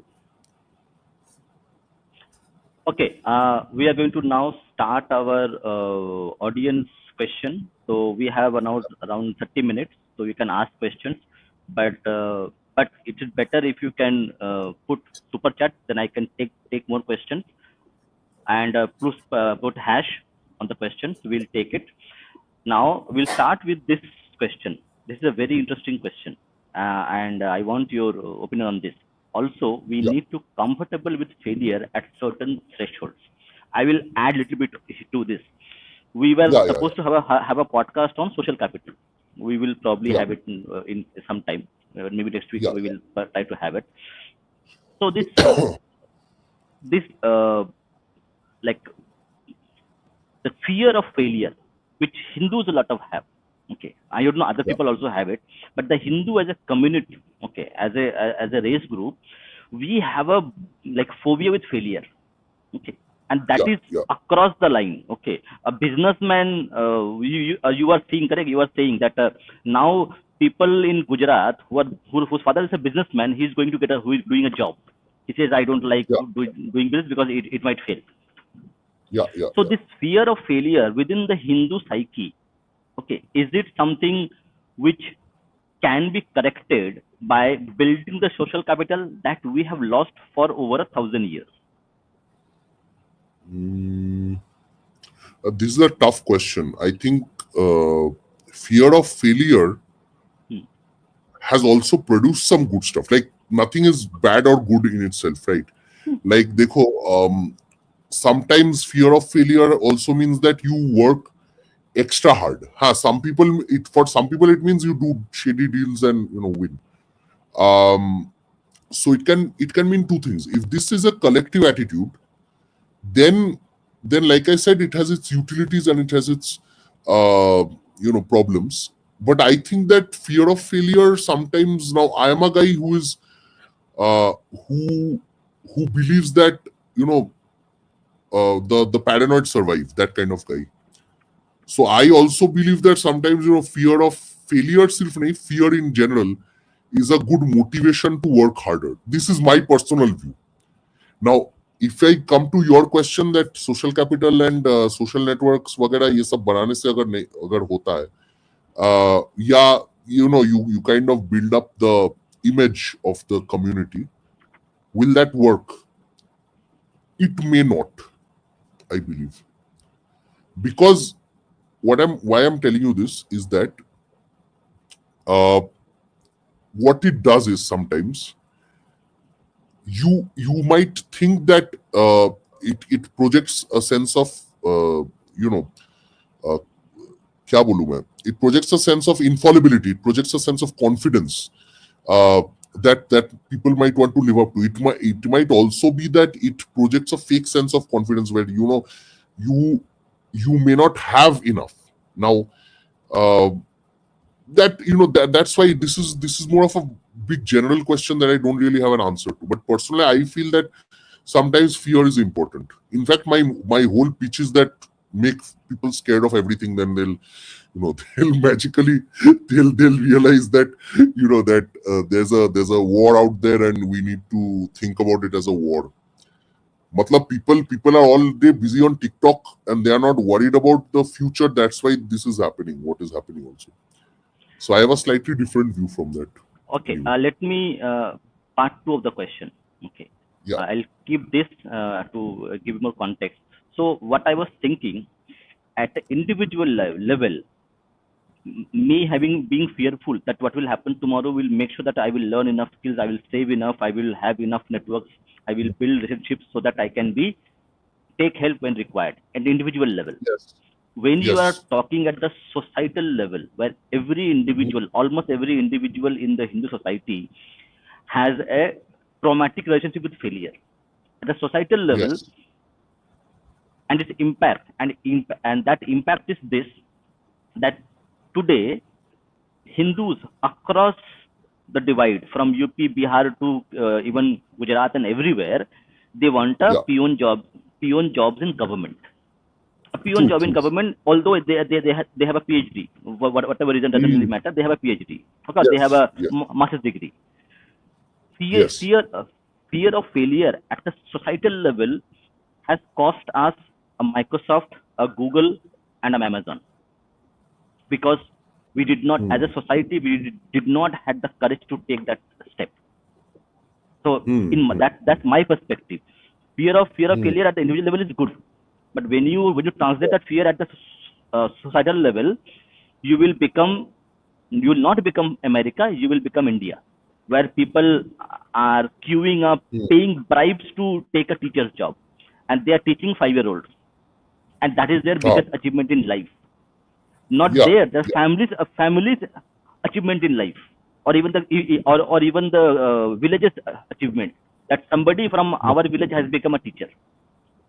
Yes. That is a cost, that a society, a community cannot afford. That's my perspective. Acha, do you not think that it is more to do with I can't disagree with you on this entirely. I have to agree with what you're saying. But also, do you not think that it's more of a no? Actually, I have to agree with you. I can't disagree with you on this. I have to agree with you. I can't counter it really. I mean, you're right. You are right. Because I was going to say that if you, let's say, make everything free market, if you destroy the government intervention and everything, but yeah, people will then vote for parties who will give free pyaz alu. मतलब they will say old pension scheme लाएंगे, हाँ, और ये सब करेंगे, एकदम घटिया घटिया चीज करेंगे, सोशलिज्म करेंगे. People will vote for those only. So yes, you are right. I think that in America you can actually say that no, I will cut Medicaid, I will cut government spending and still come back into power. But in India, if you say that, you get screwed. So no, I agree with you. I agree with you. And West Bengal is the biggest example of that. कि जहाँ पे success to failure is because of kind of that fear of failure. I agree with you. Yeah, okay. We'll take few more questions and I'll add mine as well. Let's go one by one. There are a lot of things. Okay. This is related to this question itself. Do Indians or Bharatiyas have the silver bullet syndrome? Yeah, unfortunately we do. And ये टोटका इसलिए we have so many babas whom we go to for Vashikaran and all that. That again, fear is coming in. The question of fear. Okay. So There's now this so is something interesting data has given. How do you think, and we know, correct, a lot of religious institutions and other NGOs have pumped in billions of dollars into southern states, specifically in yeah, Tamil Nadu and uninvited Andhra and now to Telangana. How does you propose can be changed, or what BJP needs to do? well, honestly speaking, the church is so powerful. It is very difficult for BJP or central government to effectively completely counter them. The church has uh, so many resources at its disposal internationally that it can continue this war of attrition for 2 decades, 3 decades, and still BJP can't do anything much. What it can do, of course, is that it can free the temples. That's the only thing that comes to my mind whenever the church versus the conversion thing or education, anything that comes up. Honestly speaking, freeing the temples छोड़ के मेरे दिमाग में कुछ होता नहीं है, because it's like both your arms are tied in a boxing match, and you've been told that your opponent has both arms ready, and with he's been building his biceps and triceps, and he's going to punch you on your nose, and all you have to defend is you can run around the ring. That's what we are having in our Hindu society right now. We have crores of rupees in the temples which were originally given to maintain the education system of Hindus, the healthcare, education, and the businesses and Hindu entrepreneurship and all that. But now, because our hands are tied and the temple money is going to the government for funding madrasas, we are unable to take care of our own people because of this, I believe. Okay, I'm going to add one more point to this. Do Yeah, you think? Do you think what you had mentioned, correct, that yeah, we as Hindus are unable to free our temples? uh, Why do you yeah. think why we are powerless? Matlab, there is no popular movement for this either. No, There is no. no, Why I is understand. this? I want to as you are as you have a social sciences background, you study social behavior as a part of Yeah, your like job. yeah, yeah, So yeah, yeah. what has changed? What has changed, or what changes needs to happen at the social level? See, as Mr. Atal Bihari Vajpayee has said, "Sarkare आएंगी जाएंगी." Okay, government Ha will ha. come and go. Okay, Hmm. people who elect the government are wise enough; they will choose the right options, and that has to Yeah. happen at the social level, at the collective level. Hmm. What went wrong, or what can be done to actually create again the social capital which will reinvigorate the Hindu society so that they can demand for it? And what went wrong exactly? Why we can't do this? Wrong तो बहुत कुछ हुआ. Wrong is basically देखो, a lot of people blame Brahmins and elitism. I think that the problem is that that wasn't enough. Like if you look at it, which parts of Bengal converted into Islam? If you look at undivided Bengal, the parts where the Hindu elites were not present, those are the parts that converted faster. So the same if you take Tamil Nadu and all these other states, jahan pe anti-Brahmin movement was promoted much more. There going from this going away from the Hindu way of life happened much faster, right? So the problem happens at that level. I think that if we look at it that way, if we look at it from that perspective, we will see that. Hi, welcome, M. Shastri. I'll just finish this sentence and then you can join in, I guess. The point being here that if we take that into account, we actually did not promote enough of our elites in the regions that needed them. For example, in the Northeast, in Tamil Nadu, in West Bengal, in Kerala, the Hindu elites, the religious elites and other kinds of elites who are openly Hindu, political elites who are Hindu, religious elites who are Hindu, these kind of people were not promoted in these areas. I think we need to promote more elites who are religious, like somebody like Bageshwar Baba. Imagine 20 Bageshwar Babas in Tamil Nadu. I'm pretty sure there are religious leaders in these areas, but the temples are not in our hands, and the BJP will not openly fund these people. So there must be some kind of support system provided to them for them to kind of become the local level political and religious elites. And I think that is the one way that we can stop this thing in the near future. And again, going back to the temple freedom thing, again, temples are freed, then Hindus also have the financial and the social power to again bring back our culture. But unless we can do it, then exactly. So Sadhguru is there, but imagine we need more Sadhgurus. Okay, like we need more Sri Ravi Shankar, Sadhguru, Sai Baba, whoever we have. Like these people are Hindus unapologetically, right? So if you have 10 of these guys, then you are able to take over the narrative aspect also, and the power aspect in the local levels. Yeah. M. Shastri, you can speak whatever we are saying, social capital and other things. Yeah, so Tamil Nadu is kind of interesting, right? So effectively, since the 70s, Tamil Nadu has been left to its own devices. When Indira Gandhi came to power and Kamraj passed away, she essentially abandoned Tamil Nadu to its own devices. There's been no national party in Tamil Nadu since then. Since then, what's been happening is that it's essentially been a bipolar contest, right?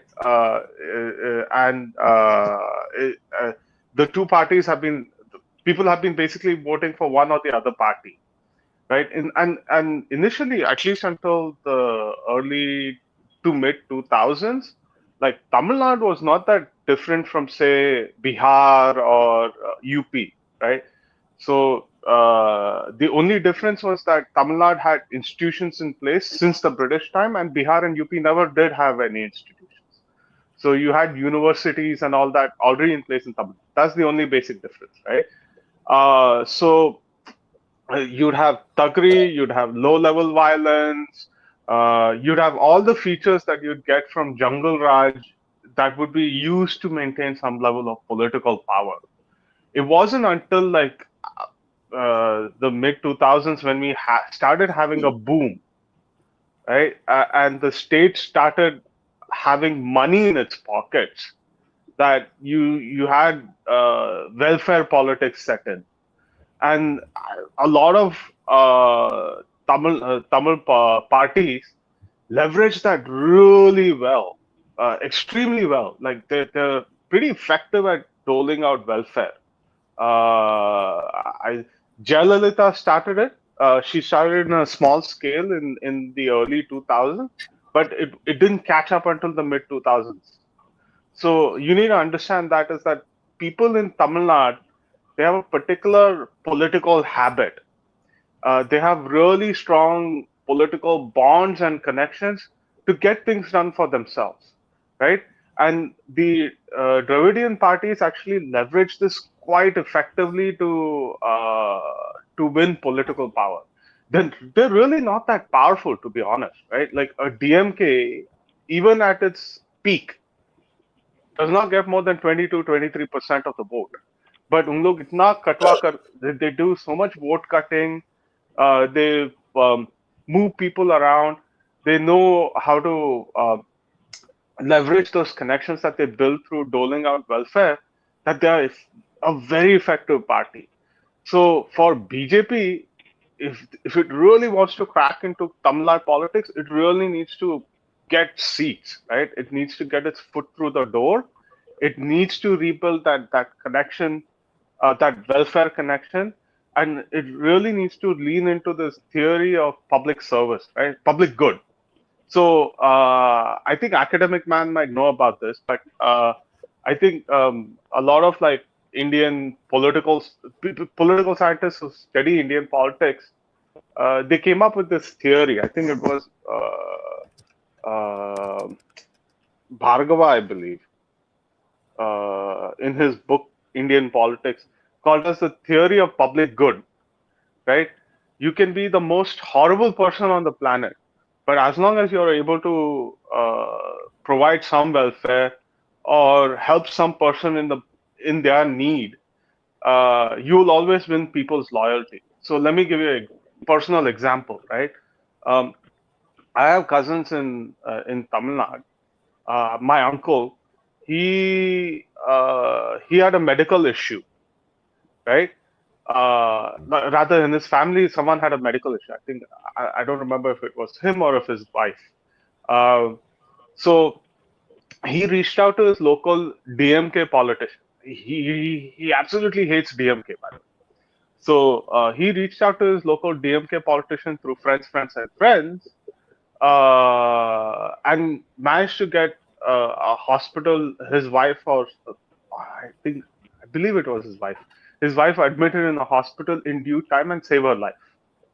So I think these are the things that keeps Dravidian parties in power, and the BJP really needs to effectively build a parallel system to it. ADMK has that. That system's collapsing rather quickly. DMK has actually strengthened their delivery systems. That's the battle the BJP is fighting. Now, with regards to temple freedoms, uh, I have a slightly different take, right? Temple freedoms is a very local issue. You're not going to convince a Hindu in the south to fight for temple freedoms in the north. They're completely two different issues.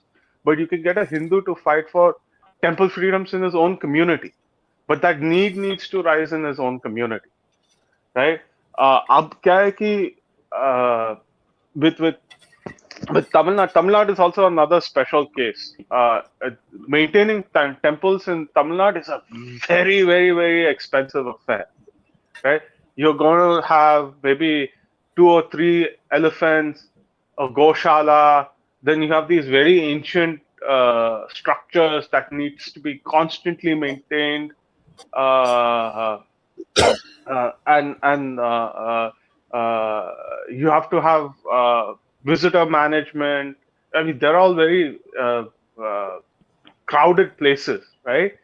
And like when the British came and they started looting every society, no community had any money to maintain these structures, right?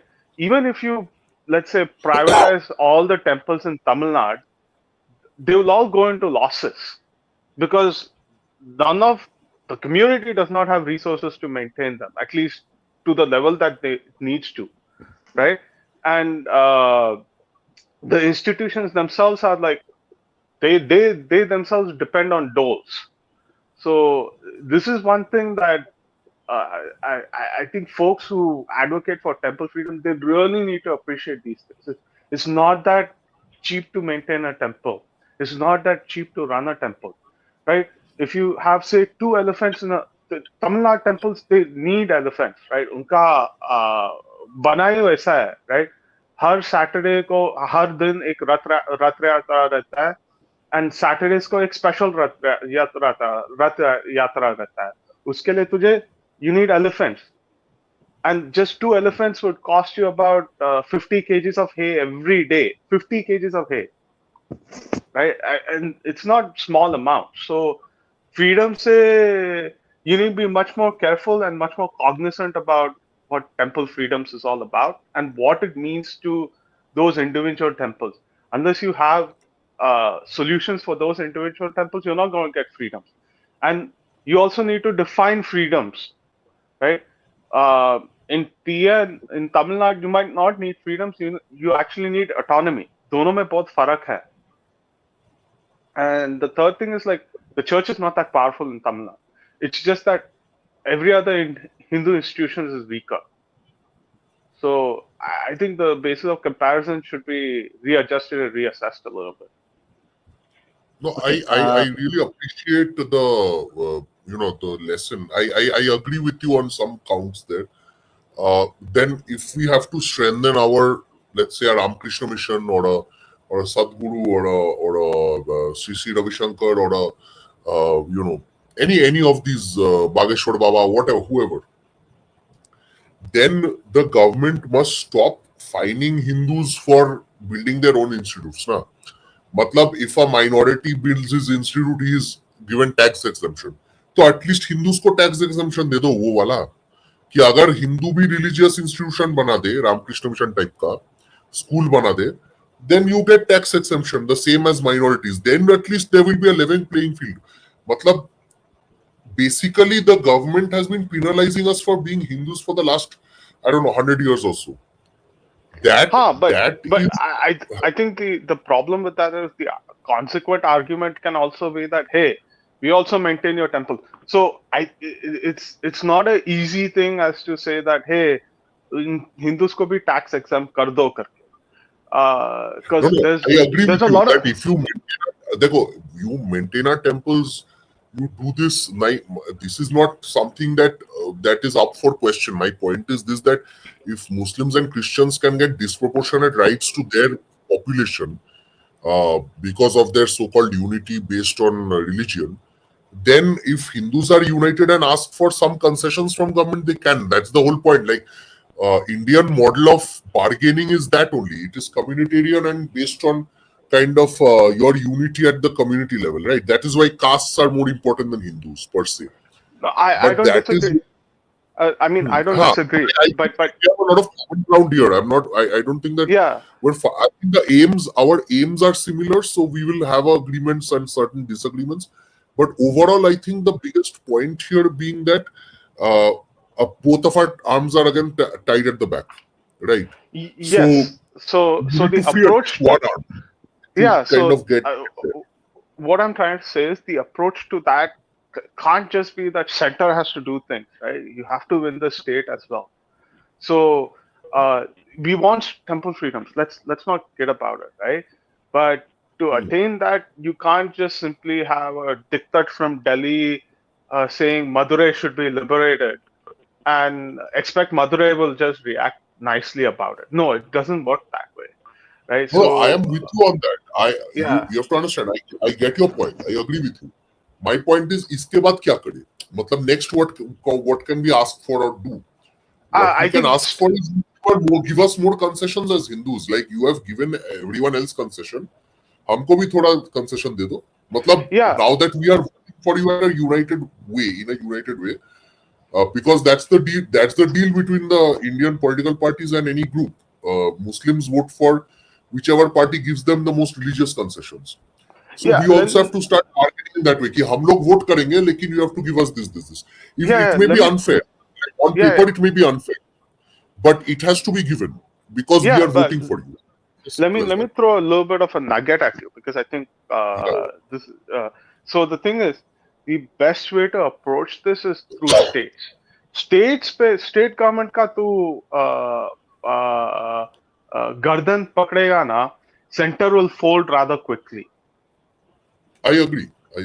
लेकिन state में एक ही problem मैं देख पा रहा हूँ कि state levels पे firstly, if you have states like West Bengal, Bihar, and these other kind of places where number one, non-Hindu factions are much more united in voting against the Hindu faction, then capturing 25 states is very difficult. Like you can capture 20 states, maybe you have your support base in Madhya Pradesh, Delhi, Maharashtra, all the big ones, Rajasthan, UP, and all these places.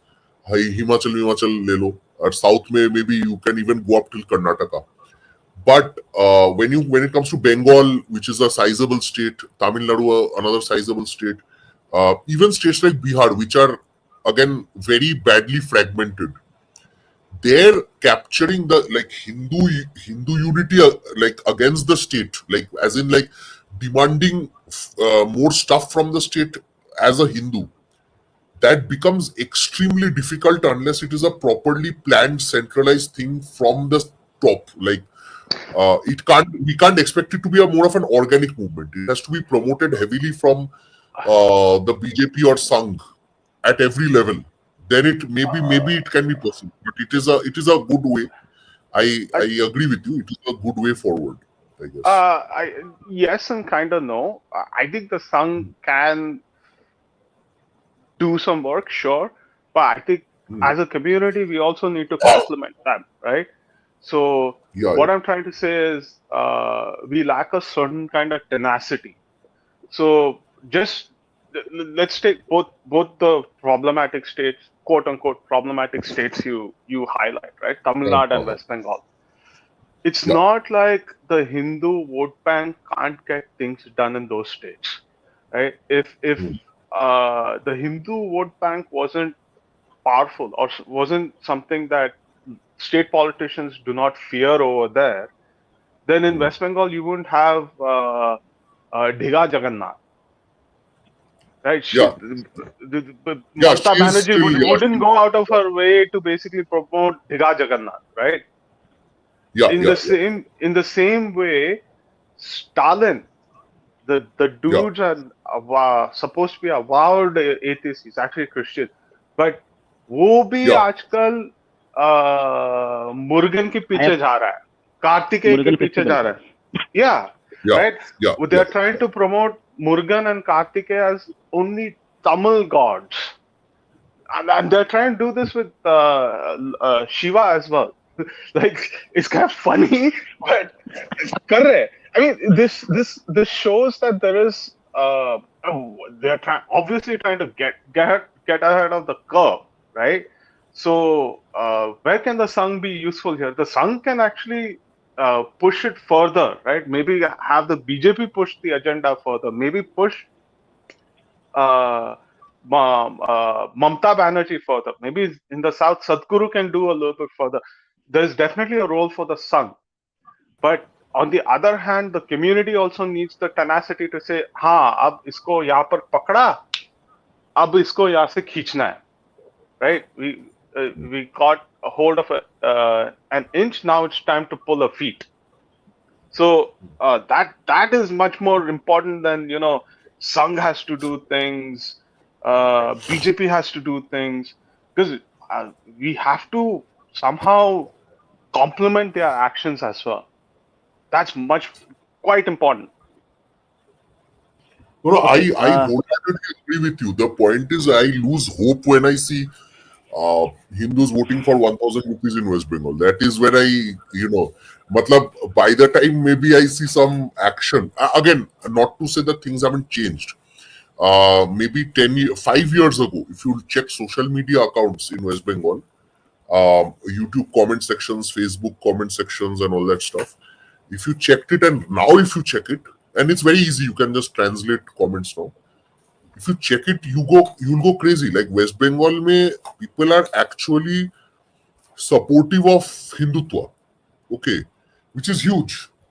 But the point is that our time is declining very fast, and what we are trying to promote as a community, a kind of at this point global community of disenfranchised people at this point.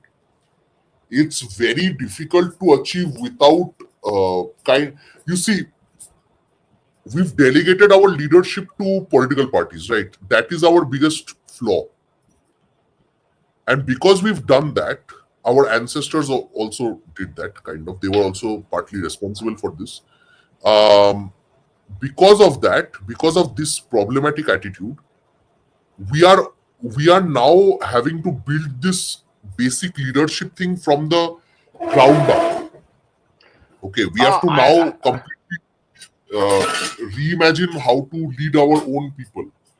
So ये थोड़ा difficult, but it's time consuming. I think that's a very defeatist way of looking at it. The thing is that you don't need to build leadership here. You just need to provide adequate support to it. The thing is, I've seen this with my own eyes in the 90s in Maharashtra. Maharashtra, I mean, you definitely had Bala Sahib Thackeray, but Thackeray could only control maybe Dadar and Worli and below that. But you still needed people in the hinterland. You still needed people in the suburbs. That kind of leadership, it did not just come up because the community said we need to build leadership. Ek banda aaya, that guy was charismatic. He brought some people along. Others brought other people along and said, "Ye dekh, ye tere liye karke dikhayega." Right? That I agree with you. I agree with you. But I think let me just finish.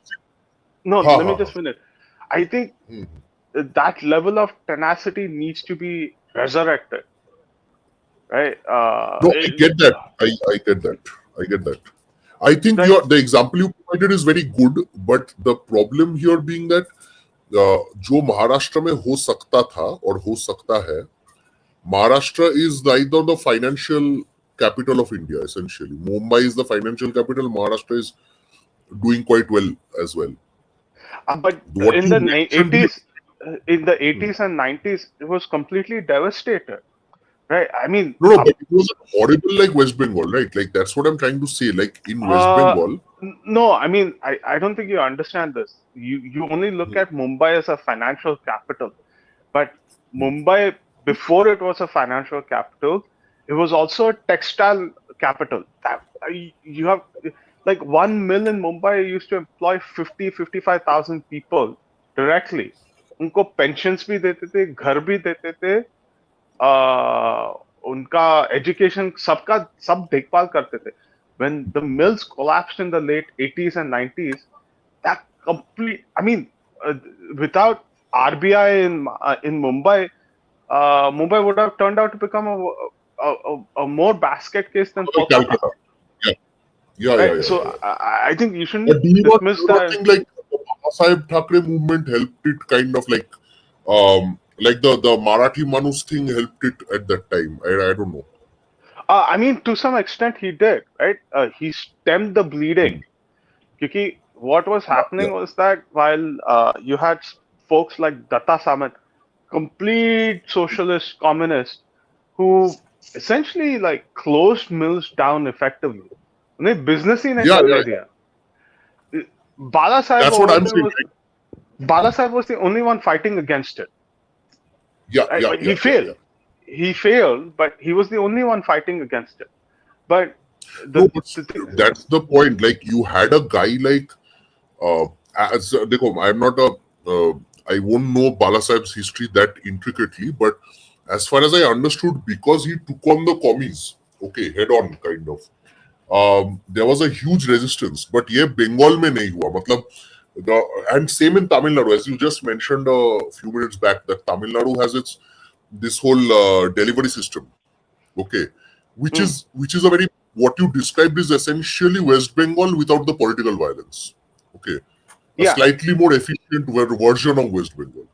Yeah, so I mean the thing, it wasn't like leadership and Bengali leadership. You will see that, like, but I'm saying Tamil Nadu and West Bengal was not indistinguished. Well, you couldn't distinguish between the two in the 90s or 2000s, right? I mean, I'm not trying to, your cynicism is valid, but I'm also trying to say that this is not a permanent situation. ये कभी भी है ना ऐसा minus violence की तरह हो सकता है, and you have to be ready for that next stage as well. But They- the where were we before I interrupted you? I'm sorry. no, that's fine. That's fine. Let's Yeah, today. I mean, this is a fantastic topic, but let's get back to it. I So think we'll getting a bit so we angry. will So last question I will request you to answer the same from Shastri. RSS is too big a player to be destroyed, but the issue is that can we afford to wait until Sangh rebuilds another party? Your last comments and answer to this, and then we will wind up the show. Okay, I agree.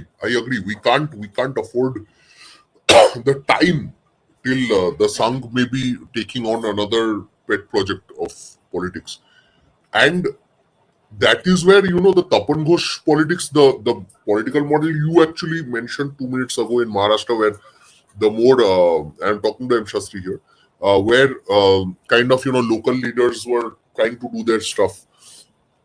That kind of thing is very important, but the problem I see it happening where is that in certain states it is very like the people are so over dependent on the government that it is very difficult for new organic leaders to come up. Like I'll tell you the very basic difference. In panchayats of Madhya Pradesh, for example, you have Naya Neta. Like in local villages, the guys who win the panchayat, they are not necessarily affiliated to BJP or Congress always. Okay, sometimes they might be, but majority of the times they are not. In Bengal, at every like street, whoever is the leader has to be affiliated to a party, which basically means that your entire existence, your every step of your life, you are linked to a political party. Even if it's the opposition party, it is a political party. Okay, and that is where the limitation is happening. And in that sense, I'll also connect it to what Ninad is asking about. Why is BJP not embracing its inner lion? हाँ, यही मैं बोलना चाहता था कि basically if that's why we keep falling back on the BJP. Like today, I can let's say start leading a public rally in West Bengal, okay, and I can demand. We tried that with the Abhaya case and this and that, many things. Every time anyone creates a new outfit or new system of politics in West Bengal, the police reaches home and it is over. Police या कोई अधिकारी पहुंच जाएगा, and there are no protections. You are basically like you're screwed. Like the top YouTubers in this state have been arrested more than the top criminals of this state. Okay, the class of leader. The only reason that we are heavily dependent on BJP or Sangh is because in West Bengal there are no basic freedoms. In Maharashtra, maybe I can go to a guy and voice my opinion against the state. Okay, or country also. So I'm a country as in the central government. But if I go in West Bengal and go outside my house and start talking against the government, I'll be arrested the next morning. Okay. And if I do it too much, then nobody will find me after a week. So since our basic rights are not there in West Bengal, and maybe I think similar stuff happen on the down low in Tamil Nadu. Maybe a much smaller version, but maybe sometimes it might happen that if you are hounded, like this is what the left does. The left hounds your life. They will destroy your reputation, your job, your family. People also have families to get back to, and they are scared. And this is where we overly depend on the BJP and the Sangh, and I think that's the whole problem as well, that the BJP as a political party in the center cannot do a lot of things suddenly, which we are expecting it to do. But again, we don't have a choice. So it's very much like a rock and a hard place. Like we're either gonna get screwed by the state or we're gonna get screwed by the center. Like take your choice. So It's kind of like that. Anyway, Can I add one more thing to this? yeah. I And think then we can. Yeah, I think it's worth having a sort of like a Shiv Sena style model in the country, right? The reason why I like the fact that T Raja in Telangana was booted out is because there is a need for a more harder edged Hindutva party on whom we can leverage, put some support should the situation arise that where we need a little bit more harder edge, right? You can't Yeah, have the BJP do that. I think it's worth having two parties where one is the more gentler party and the other one is a little, let's call it yeah. less gentle, right? In Yes, Maharashtra, yes. the Sena always took up the stick, whereas the BJP always had the carrots. Yeah. I agree.